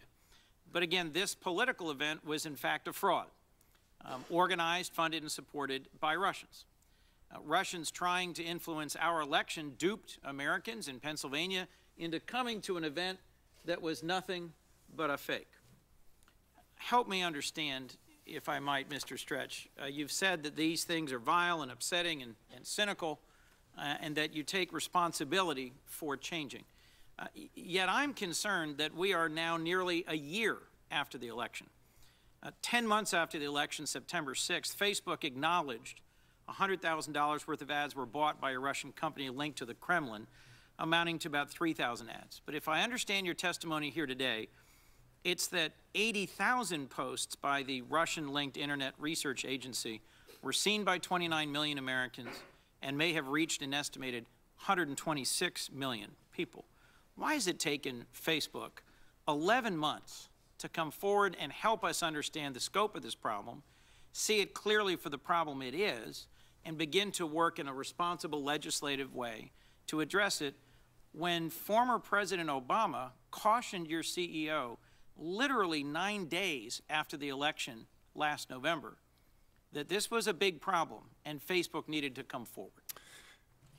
Thank you, Senator. I appreciate the the question. The one clarification, when President Obama and Mr. Zuckerberg met and spoke, they were speaking about fake news generally. There was no discussion of foreign interference. But I think your larger point around our efforts to investigate and understand what we now see as a sophisticated and systemic effort to interfere in the election is one I do want to address. We actually published a white paper in April of 2017 that detailed our findings to that point. When the Office of the Director of National Intelligence issued its assessment in January, we weren't sitting around. Our threat intelligence team, which I mentioned earlier, had been looking at what we could learn from the 2016 election, and on the basis of that assessment, which we saw in January, started looking hard at the question of disinformation on Facebook and identified a number of practices that we thought would be helpful for the industry to be aware of and for the public to be aware of. So we publicly issued that white paper in April. Now, as you roll the clock forward and we continued our investigation, we did further analysis, and we did then discover the ads associated with the Internet Research Agency. And at that moment, we brought those advertisements and our learnings to Congress. We issued a public blog post telling the public what we had found, and we committed to continuing our investigation and continuing to commit to share what we learned with Congress. And I'd like to make one additional point, if I may. On that content that you've exhibited, what to me is so interesting about that is it reflects the sophistication, in my view, of what we're dealing with. So this is not just an online attack. This is an online attack that affects multiple companies, multiple platforms, and it's also paired to offline activity. This is a national security issue, and it's one that we are taking very seriously. I know my colleagues here are taking very seriously, and we do need to work together to make sure we understand the scope of the threat, and we need to continue to work with law enforcement to make sure we're sharing information and expertise to really address this thoroughly. I appreciate your response to my questions, and I'm grateful to Senators Graham and Whitehouse for today's hearing, to Senator Klobuchar for her leadership in putting forward legislation to try and tackle this significant challenge. But gentlemen, I wish we had the executives of your three companies before us today, and I look forward to hearing in more concrete ways the steps your organizations are taking to address these very real threats to our democracy. Thank you. For members' information, I think there are two votes.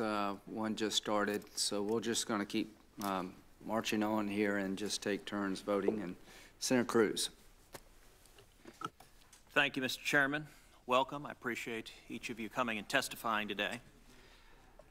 You know, I recognize that a lot of folks in the media are, and even some members of this committee, are praising your companies for taking active steps to police some of the content on your sites. But I have to note that doing so raises troublesome concerns at the same time,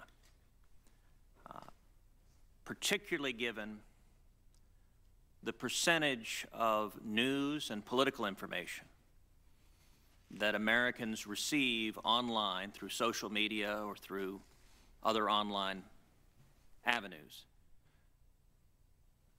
The prospect of Silicon Valley companies actively censoring the speech or the news content is troubling to anyone who cares about a democratic process with a robust First Amendment. Take one example, which is Google. In December of 2015, a professor at Northwestern University conducted a study analyzing Google search results. He searched for the names of all 16 presidential candidates at the time and discovered that Democrats on average had 7 favorable search results among Google's top 10, and Republican candidates had 5.9 positive articles. And indeed, of the major candidates at the time, Hillary Clinton had 5 positive search results and only 1 negative on the first page. Donald Trump had 4 positive and 3 negative search results on the first page. Bernie Sanders had 9 positive results without a single negative result on the first page. And a final candidate, the junior senator from Texas, had a total of 0 positive results on the first page.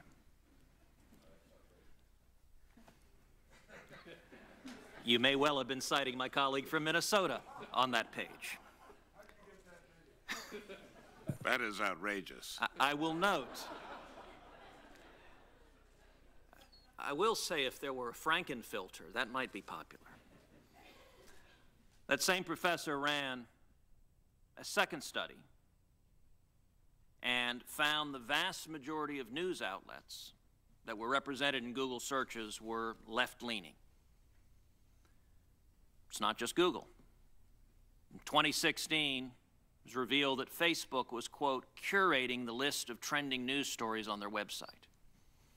According to reports, Facebook workers were artificially spiking conservative stories, including stories about former IRS official Lois Lerner, former Navy SEAL Chris Kyle, and positive stories about conservative politicians. The reports also revealed that stories by conservative outlets like the Washington Examiner or Newsmax that were popular enough to be picked up by Facebook's trending stories algorithm were nonetheless excluded until the New York Times and CNN began covering the same stories. Just last month, Twitter barred Representative Marsha Blackburn from advertising her campaign launch video because it deemed a line about her efforts to investigate Planned Parenthood to be inflammatory.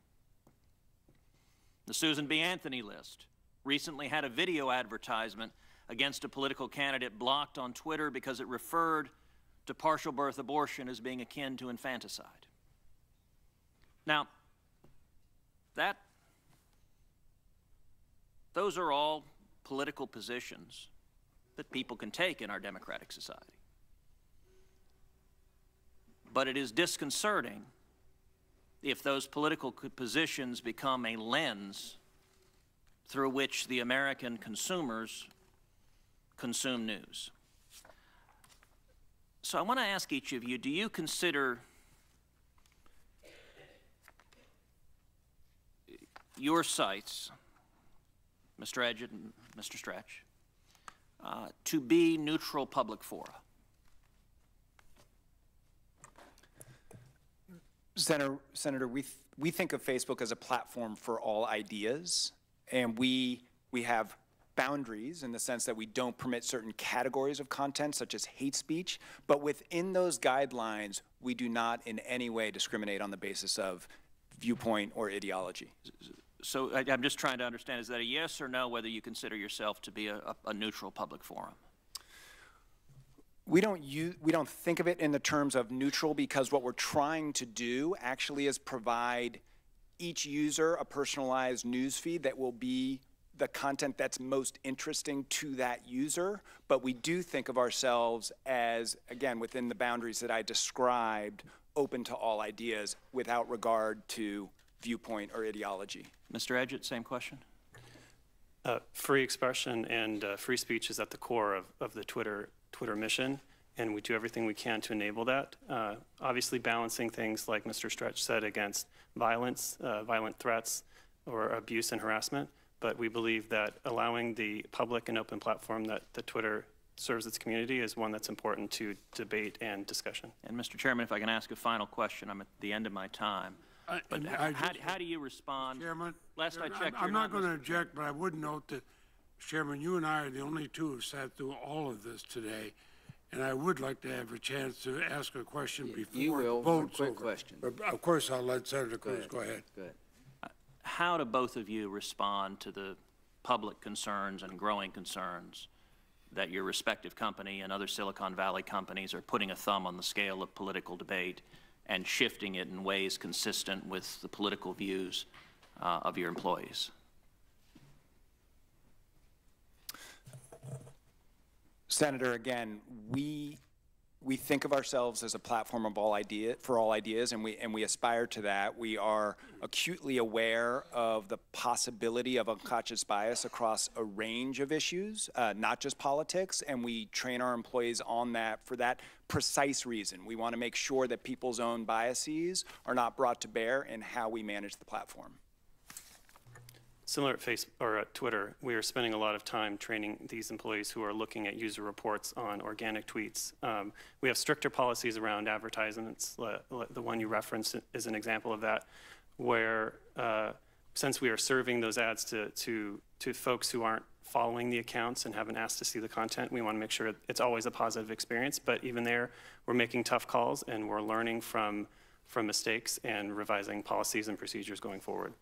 But our goal and one of our fundamental principles at the company is to remain impartial. Thank you. Chairman, as I said, you and I are the only two that sat through all of this, and I must admit, with all due respect to all of your companies, I hear a lot of Johnny-come-latelys. There's a lot that I think you could have done earlier. I suspect that your advertising department has watched the profits go up, and I wish they'd spent some of those profits earlier at looking at what the content was. And I do know that we have to be very careful not to be censors, but I'll start with you, Mr. Stretch. We know that an estimated 126 million people, as one other witness said, were exposed to misinformation posted by Russia's Internet Research Agency on Facebook. The vast majority of this was not associated with advertisement. It's free Russian propaganda that is spread like wildfire. Now, let me show you.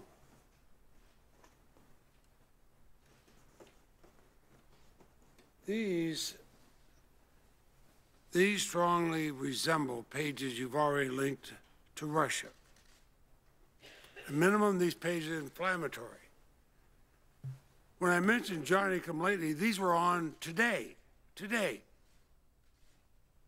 And it's a problem.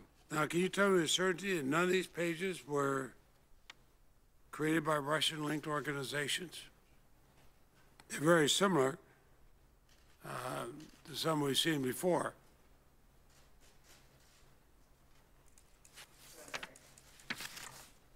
Senator, I can tell you with absolute certainty that none of them are linked to the accounts that we identified as coordinated inauthentic activity, because we've removed all of those accounts from our site. They're pretty similar to some of them. The core problem with the accounts we identified was a lack of authenticity. So it wasn't so much the content, although to be clear, much of that content is offensive and has no place on Facebook. But the real problem with what we saw was its lack of authenticity, the fact that it came from fake accounts masquerading as authentic individuals on Facebook. We would have to look at that content to understand if it suffered from the same, or the accounts associated with that content to understand if it was the same sort of activity. Another thing, we have, in Virginia, we have a governor's race, one candidate's running on a pledge to protect Confederate statues. In Alabama, we have a Senate candidate who reportedly called being gay detestable, said that Muslims should not be allowed to serve in Congress. Now, these seem like the kind of things that could be exploited, just as the Russians did with the 2016 presidential election. Is there any indication the Russians are doing that now on these two races? Senator, we have not seen evidence of that in connection with those two races. I will say that Are you looking for it? Absolutely. We are focused on addressing this behavior going forward, not just in connection with those two races, but throughout the country and indeed around the world. Each time there's an election, we face a challenge and a responsibility to ensure that the platform is not used for abuse, and we're investing heavily to make sure we meet that challenge. Let me ask about that. Facebook's fastest growing markets are in the developing world. Now there, consequences of spreading fake or divisive information can be dire, not just an election. people's lives. For example, Facebook is being used today as a breeding ground for hate speech against Rohingya refugees in Myanmar. These are especially vulnerable people. They're being violently persecuted. The leadership in that country is not doing a darn thing, even though it includes a Nobel Peace Prize recipient, not doing a darn thing to stop this persecution. In Cambodia, the authoritarian government is exploiting social media to smear dissidents. What are you doing? You're monetizing, increasingly monetizing information from users in the developing world, and you have an absolute right to do that. But what are you doing to make sure it's not used to undermine nascent democracies, especially in the undermining? It's not losing votes, it's losing lives. Senator, thank you for the question. It's really an excellent point and a very challenging topic. As anyone who has followed the news is aware, the tragedy that's unfolding in Myanmar is horrifying. We view our platform in that sense as a vehicle for providing greater visibility into what's going on around the world and greater visibility into human rights abuses. Now, we do have an obligation to make sure that it is not misused. And the way we're talking about lives. Senator, Myanmar is an example of that in Cambodia. Okay, well, I don't disagree, and we have teams with language competence who are working with local organizations to understand the particular challenges associated with operating in those regions and to make sure we get it right. We do believe we have a role to play in raising visibility, but at the same time not be used as a tool to, for example, foment hatred or glorify violence in any way. Well, you can understand our concern. I mean, Russia's Internet Research Agency set up a fake Twitter account to their Tennessee Republican Party. They sent out a stream of fake claims, including allegations of voter fraud. People knew it was, and yet it was retweeted by Kellyanne Conway, Donald Trump Jr., and even President Trump last month, even though everybody knew it was fake. This is what happens. It is frustrating. I don't say it as a Democrat. I say it as an American. I say as one who's visited countries around the world trying to protect the right to vote, and then we see Russians coming here. So, speaking of voting, I will now go and vote. But please understand, I admire what you've been able to do in reaching people, but you have a great responsibility. Not only can elections be swayed this way by people who are not favorable to the United States, but people can die. So thank you. Thank you. Mr. Blumenthal. Thank you. Thank you to our chairpeople, Chairman Graham and Chairman Whitehouse, for holding this hearing, and thanks to each of you for being here today. We don't need to lecture you on your social responsibility. I'm convinced you are well aware of it, and I'm also convinced that you understand the perniciously malign effects of abuses such as we've shown you and you've provided to us. In fact, they are a cancer on our democracy, and they will metastasize into distortions of our democratic process unless we throttle them by disclosure. In this realm, the cure for untruth is, in fact, more truth and disclosure. That's why I've joined the bill that's been offered by Senators Klobuchar and Warner, but also am crafting my own bill to provide for even broader disclosure, not limited to the political realm, because just as you've said, the internet is borderless. It is also largely anonymous, and it is ill-defined in terms of subject matter. So I want to first show you something that I find maybe the most kind of reprehensible sign of what can go wrong in this realm. And it is from Twitter, provided to us. It shows, in effect, a deliberate misleading of people, you're aware of it, that they can vote, in effect, online. And my question to you is, using this celebrity's image, Aziz Ansari, who's well known to the group that's likely to believe it, prompted some people to think they voted, avoiding the line, save time, avoid the line, when in fact their votes were completely negative. Do you know how many people voted, in quotes, in this way, thought they voted, but in fact were fooled?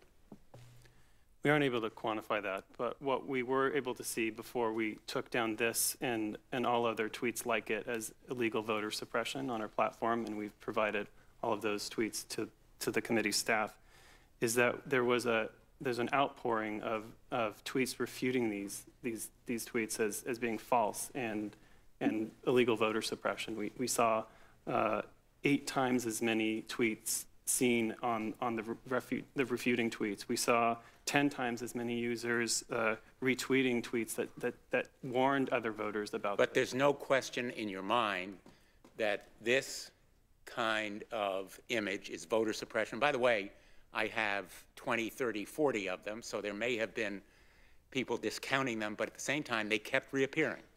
And you're telling us you have no way of knowing how many voters, in effect, wasted their efforts believing this false image, correct? We were focused on removing the content as quickly as we could. You can't tell us. Can you do the research to tell us? I'm not sure we're able to link. Can you commit that you will try?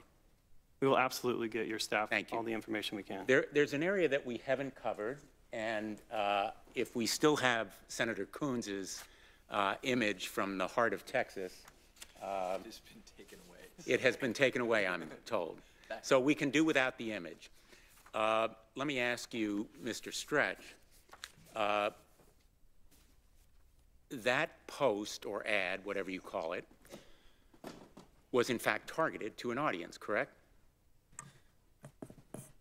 So each of the posts was targeted to an audience. I confess I'm not sure precisely which one you're referring to. The one that had the image of,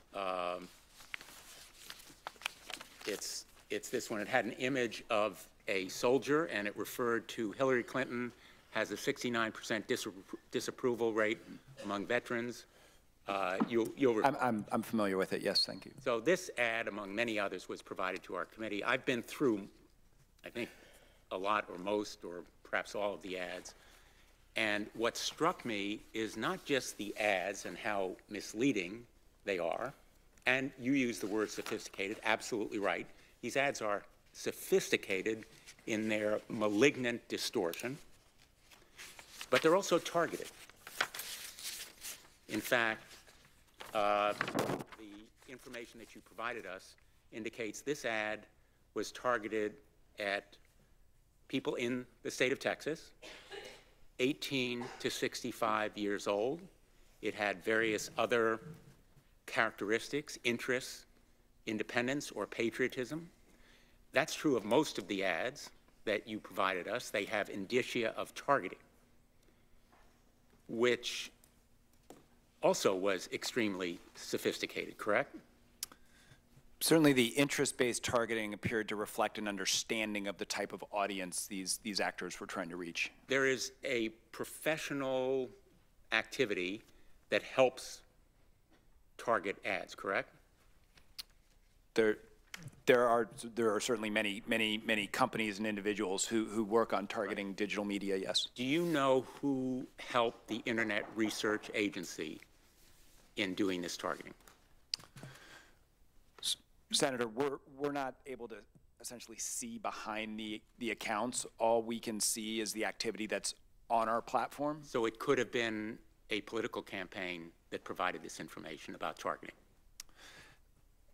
As I say, we're not able to see behind the accounts. All we essentially get is the targeting information, which we've provided to the committee. Let me request that you endeavor, as best you can, with the research available to you, to give us information about how the Internet Research Agency and any other Russian-sponsored activities were able to target these ads to specific groups, individuals, geographic areas, demographic, and age groups. Thank you. Senator Franken. Thank you, Ranking Member and the Chair, for holding this. We've been looking at the Russian attack on our democracy and been questioning government officials, past and present, and campaign people for the Trump campaign. But now this is the extent to which the Russians exploited your platforms is bringing the question in. You know, maybe this isn't something just the government has to do. This is something that you guys have to deal with and fix. And you were kind of the canary in the coal mine in 2016, and at the same time, Russia was conducting cyber espionage against American political organizations. They deployed this propaganda program on your platforms, in some case paying for it in rubles. So I want to understand why no one seems to have caught on to the Russian effort earlier. Mr. Stretch, how did Facebook, which prides itself on being able to process billions of data points and instantly transform them into personal connections for its user, somehow not make the connection that electoral ads paid for in rubles were coming from Russia? Those are two data points. American political ads and Russian money, rubles. How could you not connect those two dots? Senator, you mentioned one aspect of the Russian threat that was so visible in 2016, which was the question of account compromise, stealing contents, and disseminating them.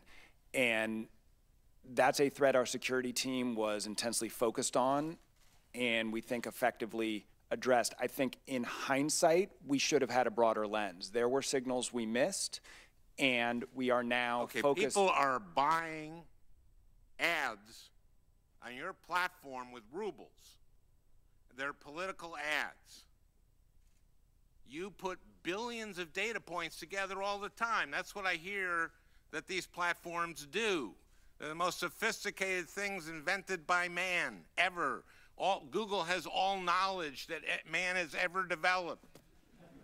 You can't put together rubles with a political ad and go like, those two data points spell out something bad. Senator, it's a signal we should have been alert to, and in hindsight, it's one we missed. Okay, yeah. Will Facebook commit not to accepting political ads paid for with foreign money in the future, say with rubles or the North Korean won?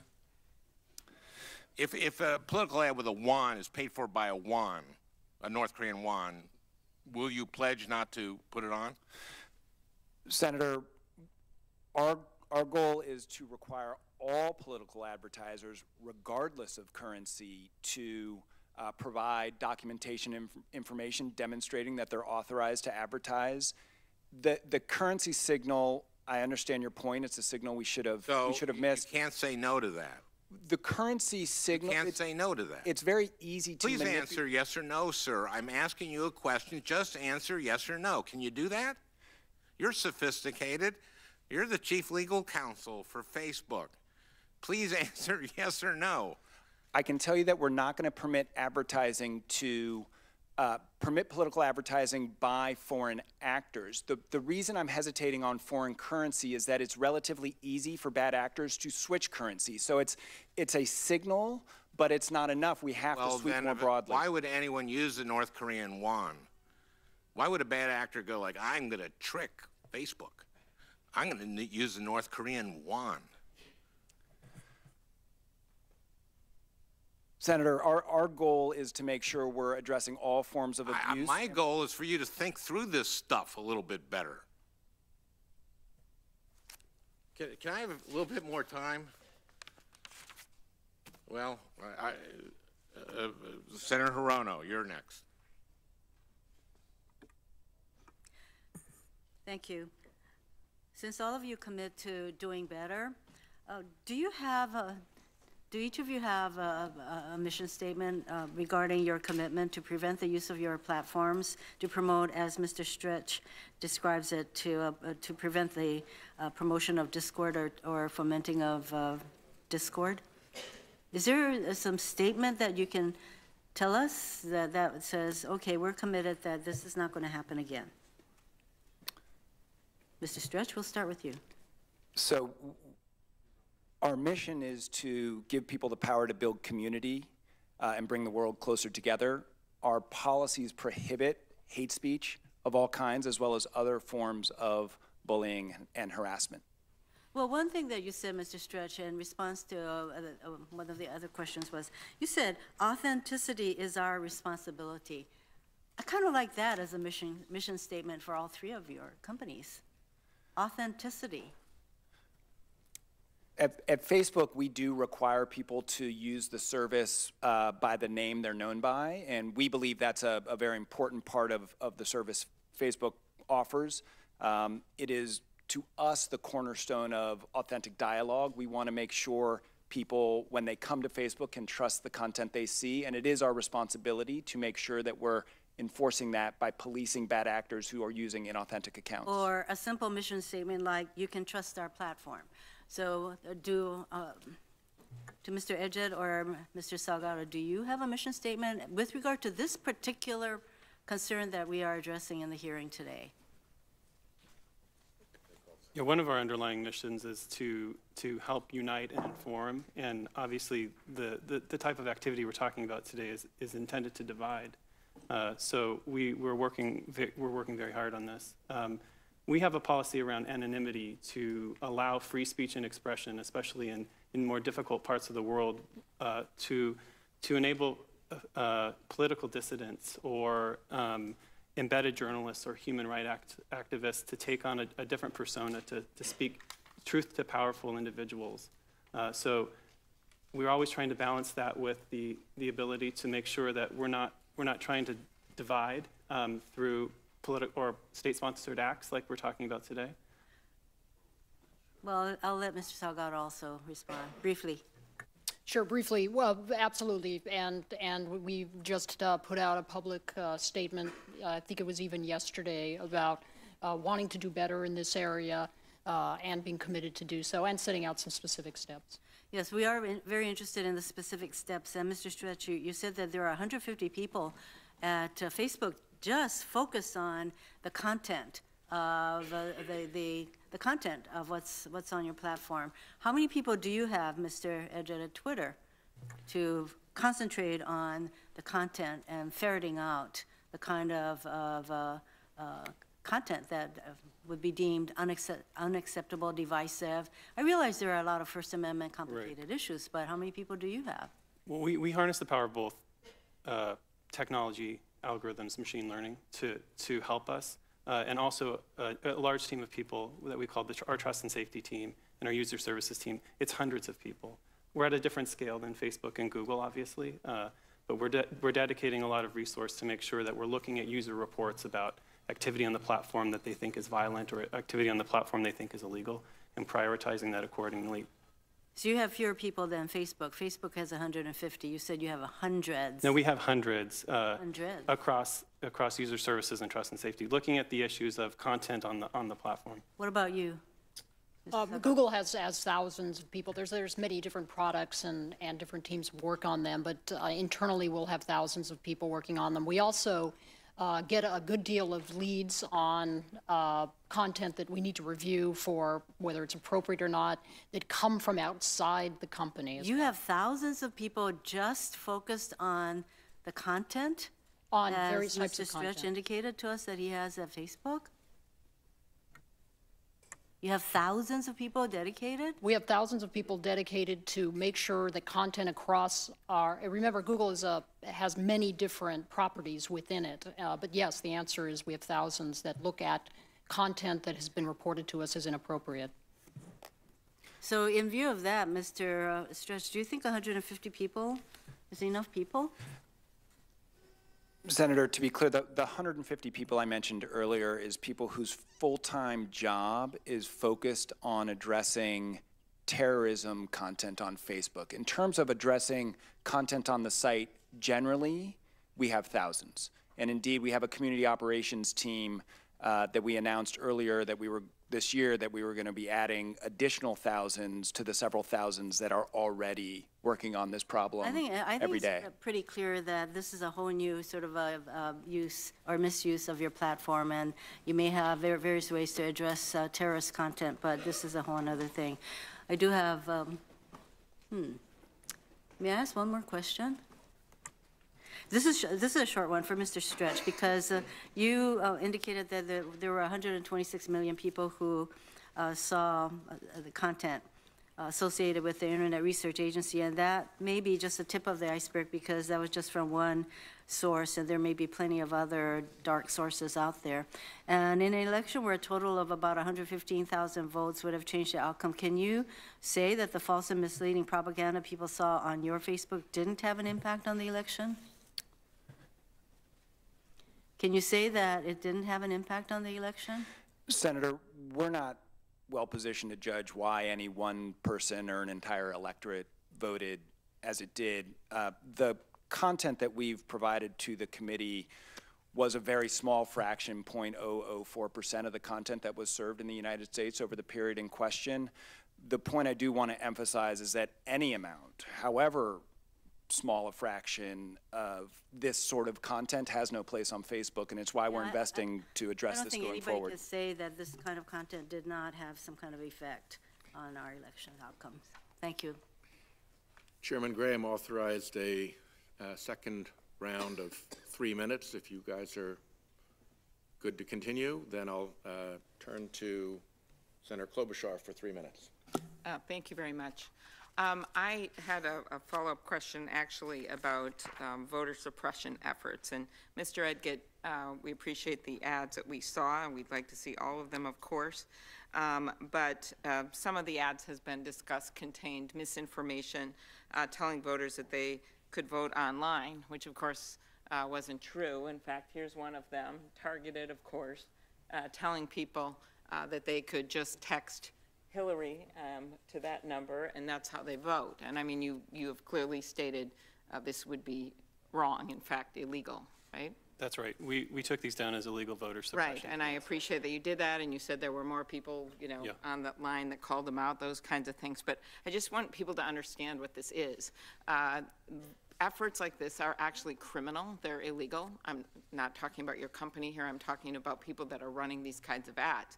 I was thinking back to New Hampshire, where some of their people there had actually engaged in activity where they shut down a line so people couldn't get people to the polls, right? It was voter suppression. Right. The people that did that, one of them went to jail. 3 people got charged with crimes.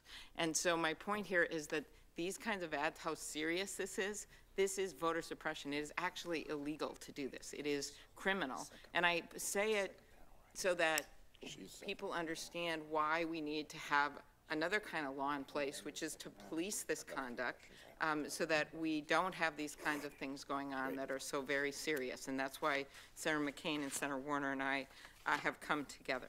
So thank you.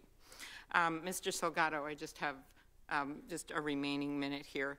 Our intelligence agencies have reported that the Kremlin is spending nearly $200 million a year, or that they had done that, spreading propaganda through outlets like RT.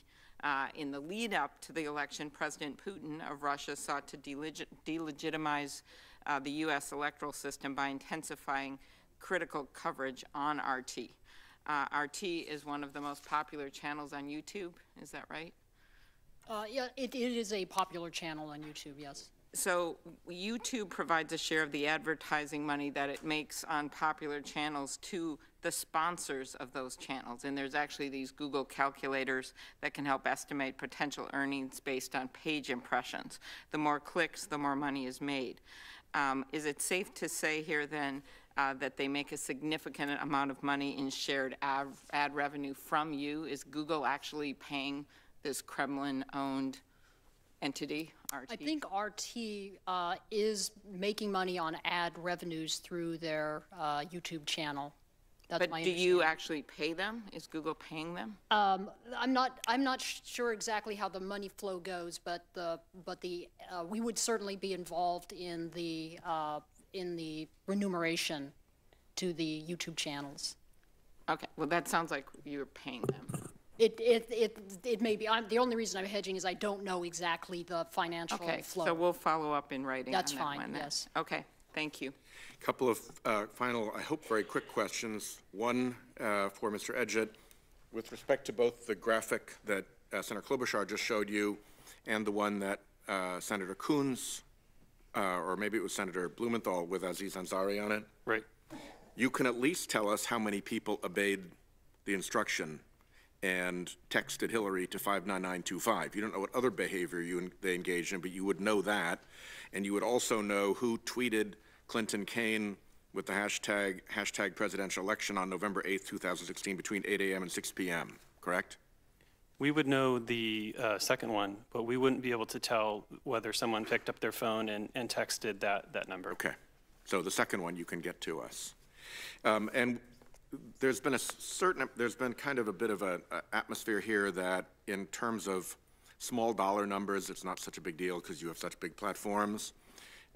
Vice News talked with the owner of a Facebook page who uses Facebook ads to juice content. After spending $34,100, the man controlled pages with 1.8 million likes. With that distribution base, he was able to push out content that could hit some pretty serious numbers. Quote, with a few advertising dollars, one April video received more than 27 million views and over 450,000 shares, spreading so pervasively into the conservative media universe that Donald Trump's official Facebook shared it 2 days later, end quote. Would you agree based on that the percentage share of your revenues that a particular intrusion like this is not particularly relevant in terms of the harm to the public? Senator, we're trying to provide facts, the information we know about our investigation, and we leave it to you and your investigators with visibility to a number of different sources to draw the conclusions you will. I just urge you to stop making the argument that because it's a small number, we shouldn't be so concerned. I don't think that's a legitimate argument on any of your parts. Senator, if I may, we're trying to provide facts. I do not want to suggest in any way that we don't think this is a big deal. We think this is a huge deal. Okay, terrific. So, last two questions. Botnets. Really good things that are useful to you, or really terrible things that are a menace in this context? In this context, I would describe automated fake account creation as a menace. I would have to agree. Yeah. Menace. Shell corporations that prevent you from looking through them and seeing who the true beneficial owner is. In this context, a help or a menace? Anything that prevents us from policing the authenticity of our users is a menace. I would agree. I agree with that. All right, I'm done. Thank you, Chairman. Very quickly, and we'll move to the second round here. Yeah, can you put up? So, make it clear, are any of you in the content business? Do you make your own content? Do you generate content? Mr. Stretch. The vast, vast, vast majority of the content you see on Facebook is user-generated content. Okay, what percentage of content on Facebook do you generate? A minuscule percentage. Less than 1%? Yes. What about you, Mr. Edgett? Are you on the content business? We're not in the content business. We're not in the content business. This is Mr. Smith. We'll talk about this in a minute. But this is a poster provided to the committee by Mr. Smith. It's on the Islamic State's Niger News Telegram Messenger channels in April 2017. I hope they're out of business now. It encourages Islamic State supporters to distribute official Islamic State propaganda on Facebook, Twitter, and Google. It translates to, these are your domains, O supporters of the caliphate. So can you give me do you all agree it's bad for business if the American public perceives you as being able to have your platforms hijacked by terrorists to radicalize Americans? It's all bad for business, right? It's beyond bad for business, Senator. There's no place for terrorism on Facebook. We would agree with that. And our technology takes down 95% of terrorist accounts, 75% of them before their first tweet.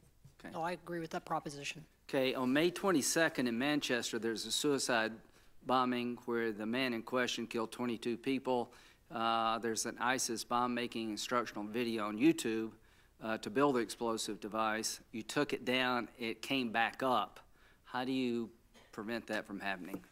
Yeah, there are a few techniques to keep YouTube videos that violative of policy from coming back up. One is to, of course, take action on the account, but the more sophisticated way is to generate essentially a digital fingerprint of that video and then block future attempts to upload it. There are sometimes ways to evade it, but in general it works very well, and when it works perfectly. The other is to make sure that we have fast flagging processes so that when it comes back up again, it somehow evades us. We're notified of it by others or ourselves quickly and take it down again. In very short order, what have you learned today, Mr. Stretch? I've learned the seriousness of this committee and its approach to this topic. Mr. Edgett? I've learned we have a lot more work to do, and we're focused on doing that. Mr. Salgado? I think it's quite clear that this is a problem that's going to take the work of all the companies, policymakers, law enforcement, and NGOs to solve. Thank you all very much. We're going to do 2 more second rounds, and we've got to move to the second panel. Senator Franken. Thank you, Mr. Chairman. Mr. Stretch, representing Facebook, would not commit to not accepting political ads paid for with foreign money. I asked him a yes or no. He would not answer. So I'd like to ask the same question of you, Mr. Edgett, and you, Mr. Salgado. Will Twitter and Google commit today to stop running electoral ads on American political campaigns that are paid for by foreign actors? I don't believe we do. We'll have to get back to you.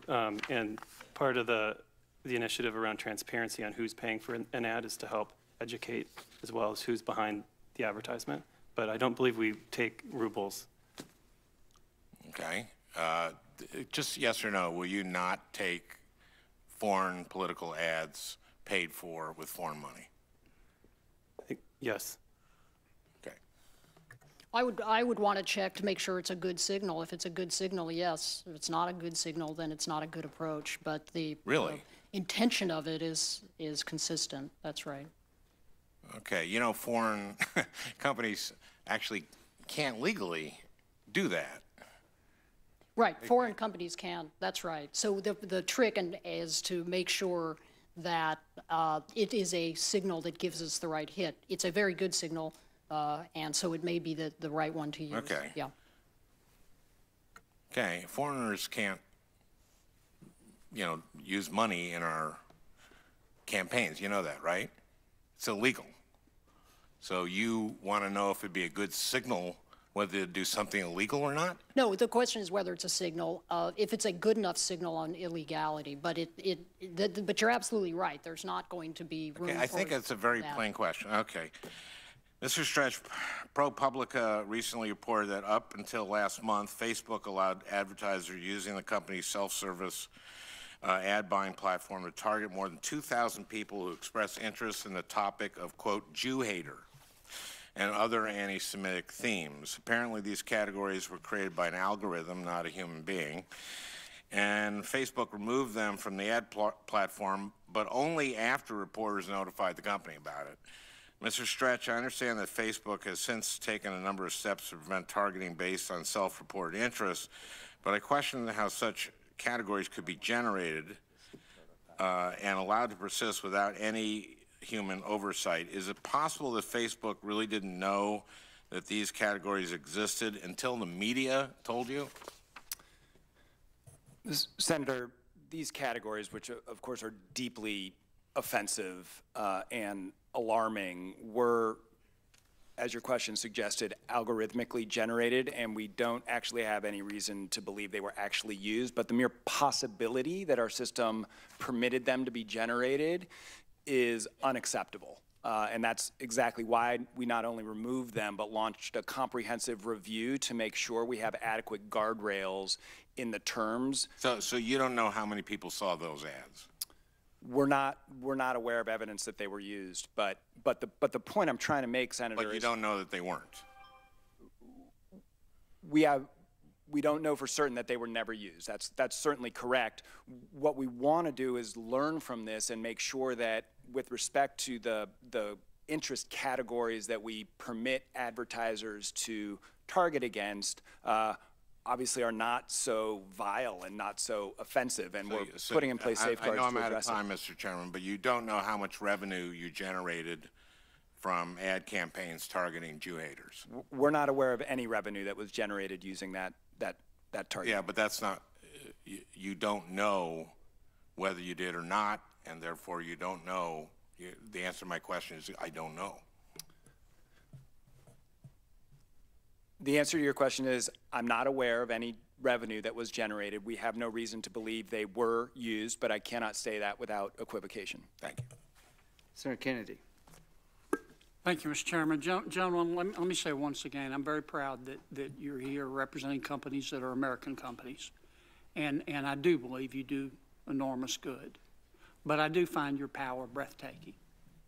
I don't believe that you have the ability to determine the identity of all your advertisers. You're good, but you're not that good. I don't believe you. And I'm not saying you're not telling the truth. I just don't think that you can, because they change so quickly. I also agree with Senator Durbin. We've got to be careful here.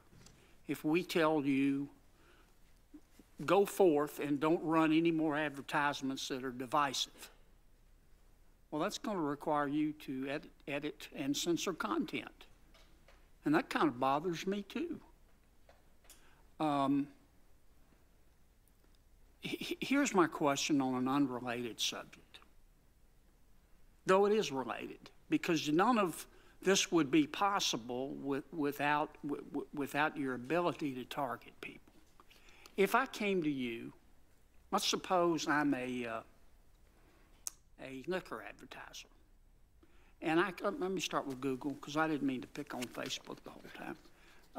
And I came to Google and I said, look, I want to run some liquor ads. Can you put together for me a list of everybody who's depressed? Could you do that? I don't think we would have the ability to do that or anything close to doing that. Okay, how about could Facebook do that? Absolutely not. Okay, could you put together, could I come to Facebook and say, I sell diet pills? Can you put together for me a list of all teenagers who think they're overweight? No. You couldn't? No. Well, I'm looking at a report from the Australian in May of 2017, where it reported that Facebook put together a 23-page memo for an advertiser demonstrating how it could micro-target 6.4 million teenagers during moments of emotional vulnerability. when they were stressed and anxious and insecure. Was that reporting wrong? That reporting relied on a internal document that was overstated, and in the wake of that reporting, we have put in place safeguards to prevent any sort of ad targeting on that basis. I guess what I'm getting to, I'm not accusing you of anything. If I could just have 30 extra seconds, Mr. Chairman, I'm not accusing you of anything. I understand your internal rules, and I respect those, and I admire those. But you have the ability to give me a list of people or people who are using Facebook or Google who are teenagers who are insecure about their weight. Now, you may not sell that to an advertiser, but you have the ability. Just like I believe you have the ability to go look specifically at Senator Graham's or my profile. Now, you may have a policy against that, but I believe you can do it. Can you not? Again, Senator, we have architected our system so that I may not. But you could if you wanted to. Any user on Facebook will share information that's related to their own interests and their own activities, and it is precisely because that information is personal and why. I understand, and I'm sorry, Mr. Chairman, but I'm trying to just get a straight answer. I'm not asking you what's moral or immoral or what your rules are. I'm saying if you wanted to, is it not the case that you can go to John Kennedy's profile and see things about John Kennedy as a result of my activity on Facebook? You have that ability, do you not? Certainly, Senator. Any user, including myself, could navigate to your profile and see what you've chosen to share on Facebook. Does Twitter have that ability? Yeah, largely our profiles are public, so all of the things that you've liked or retweeted or tweeted. Does Google have that ability? If you went to your accounts.google.com page, you would see what we have. That's not what I'm asking. I'm sorry, Mr. Chairman. I'm just trying to get. I don't mean to be rude. I just want a straight answer. Okay. If I'm the president of your company and I came to you, and no disrespect, but said, here's an order. If you don't do it, you're fired, and I'm taking all your stock options. Okay? I want you to go find Senator Graham's account and tell me everything you know about him. I'm not saying you would do it, not do it. I'm not getting into ethics. I'm not talking about your internal rules. I'm saying you have the ability to do that, don't you? We certainly have the ability to look at a user's account. Thank you, Mr. Chairman. Thank you. Thank you to the panel, and we'll have the second panel. Thank you very much. Thank you all very, very much.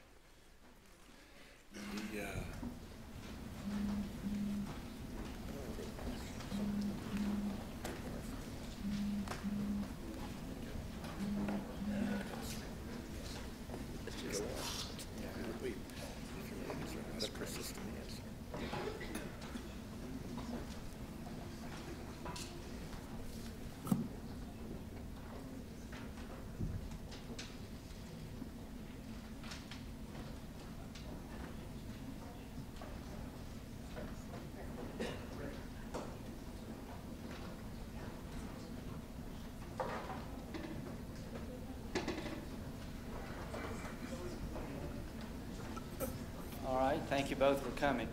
Could you please raise your right hand? You solemnly affirm that the testimony you're about to give this subcommittee is the truth, whole truth, nothing but truth, so help you God. The second panel consists of Mr. Clint Watts, who's a Robert A. Fox Fellow, Foreign Policy Research Institute, who's been dealing with child pornography and terrorism issues on the internet for a very long time. Mr. Michael Smith, the second, is a terrorism analyst who's dedicated a lot of his adult life to dealing with jihadist efforts to radicalize on the internet and other issues. Mr. Watts, could you please lead us off?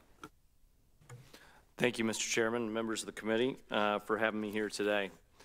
A decade ago, Al-Qaeda in Iraq littered YouTube with violent videos, and a few years later, Twitter became a platform for Al-Shabaab and its violent tirades in Somalia. During the same period, I watched as thousands of men and women joined up with ISIS, through Facebook, Twitter, Telegram, and later paved the way for the Islamic State and terrorist violence around the world. During that social media research, I encountered Russian influence efforts. In the nearly 4 years since, I've watched as they've employed social media at a master level to perpetrate the largest and most successful information attack in world history, a campaign that continues to harm our country even today. Each social media company has uncovered some piece of Russia's social media campaign, but no one company alone can fully comprehend the extent of Kremlin operations. As they conduct investigations in their data, they'll each detect only those accounts where the Kremlin failed to hide its hand, seeing only the tip of the iceberg floating above the social media sea upon which they float. Each platform serves a function, a role in an interlocking social media ecosystem where Russia pursues 5 complementary social media functions to achieve its objectives. They'll do reconnaissance on platforms like Facebook and LinkedIn, where you can see organizational, personal preferences and how communities operate. They'll host on YouTube, both overtly and covertly, to hide their hand. They'll do placements on anonymous websites or social media platforms like 4chan and Reddit. They'll propagate their messages through Twitter, and they'll saturate their audiences on Facebook, Instagram, Pinterest, or any other platform where there are Americans at. Russia employs all social media in concert to achieve its influence. As a hypothetical example, an anonymous forgery placed on 4chan can be discussed by Kremlin Twitter accounts, who can then amplify those discussions with social bots. A Russian state-sponsored outlet on YouTube can report on that Twitter discussion. The YouTube news story is then pushed into Facebook communities, amplified through ads, or promoted against bogus groups. Each social media company will see a part, but unless all the social media companies share their data, no one can fully comprehend the scope of Russia's manipulation and the degree of their impact. Russia is the first to successfully integrate the entire social media spectrum, but they won't be the last. The Kremlin playbook will be adopted by authoritarians, dark political campaigns. Unregulated global corporations will use this type of social media manipulation to influence weaker countries, harm less educated, vulnerable populations, and mire business challengers. Social companies must move to deal with Russian disinformation, but also look beyond the much larger and more ominous problem of misinformation. Some analysts have concluded that fake news outperformed mainstream news in the lead up to the election. The recent tragedy in Las Vegas saw an innocent man falsely label the gunman on social media, where bogus stories quickly trended to the top of Facebook and Google searches. More startling, just the past few weeks, has been the ethnic divisions and resulting violence in Myanmar stemming from misinformation disseminated on Facebook. I'd offer some additional recommendations in addition to my previous testimony to the Senate Intel and Armed Services Committees. Federal laws governing attribution of political ads and solicitations in television, radio, and print should immediately be extended to social media advertising conducted by all political campaigns and action groups. Account anonymity in public provides some benefits to society, but social media companies must work to immediately confirm real humans operate accounts. The negative effects of social bots far outweigh any benefits that come from the anonymous replication of accounts that broadcast high volumes of misinformation. Reasonable limits on the number of posts any account can make during an hour, day, or week should be developed, and human verification systems should be employed by all social media companies to reduce automated broadcasting. Social media companies continue to get beat in part because they rely too heavy on technologists and technical detection to catch bad actors. In summary, the art of social media influence drives the science. Figure out what bad actors will do on these platforms, and it's much easier to detect them. Threat intelligence proactively anticipating how bad actors will use social media platforms needs to be advanced to help technical detection improve. Lastly, I admire those social media companies that have begun working to fact-check news articles in the wake of last year's elections. These efforts should continue, but will be completely inadequate. Stopping false information, the artillery barrage landing on social media users comes only when those outlets distributing bogus stories are silenced. Silence the guns and the barrage will end. I propose the equivalent of nutrition labels for information outlets, a rating icon for news-producing outlets displayed next to their news links and social media feeds and search engines. The icon provides users an assessment of the news outlet's ratio of fact versus fiction and opinion versus reporting. The rating system would be opt-in. It would not infringe on freedom of speech or freedom of the press, should not be part of the U.S. government, should sit separate from the social media companies but be utilized by them. Users wanting to consume information from outlets with a poor rating wouldn't be prohibited, and if they are misled about the truth, they have only themselves to blame. It's been more than a year since my colleagues and I described how the Russian disinformation system attacked our American democracy. We've all learned considerably more since then about the Kremlin's campaigns, witnessed their move to France and Germany, and now watch as the world's worst regimes duplicate their methods. Yet our country remains stalled in observation, halted by deliberation, and with each day more divided by manipulative forces coming from afar. The U.S. government, social media companies, and democracies around the world don't have any more time to wait. In conclusion, civil wars don't start with gunshots, they start with words. America's war with itself has already begun. Russian influence is rife. We all must act now on the social media battlefield to quell information rebellions that can quickly lead to violence and make the United States of America the divided states of America. Thank you. Chairman Graham, Ranking Member Whitehouse, distinguished subcommittee members and staff, I am honored by the opportunity to participate in this hearing concerning one of the most pressing challenges for America's national security, the global influence operations being waged in the cyber domain by foreign terrorist organizations whose members have converted American companies' popular social media and file sharing sites into tools used to incite violence against Americans and our closest allies.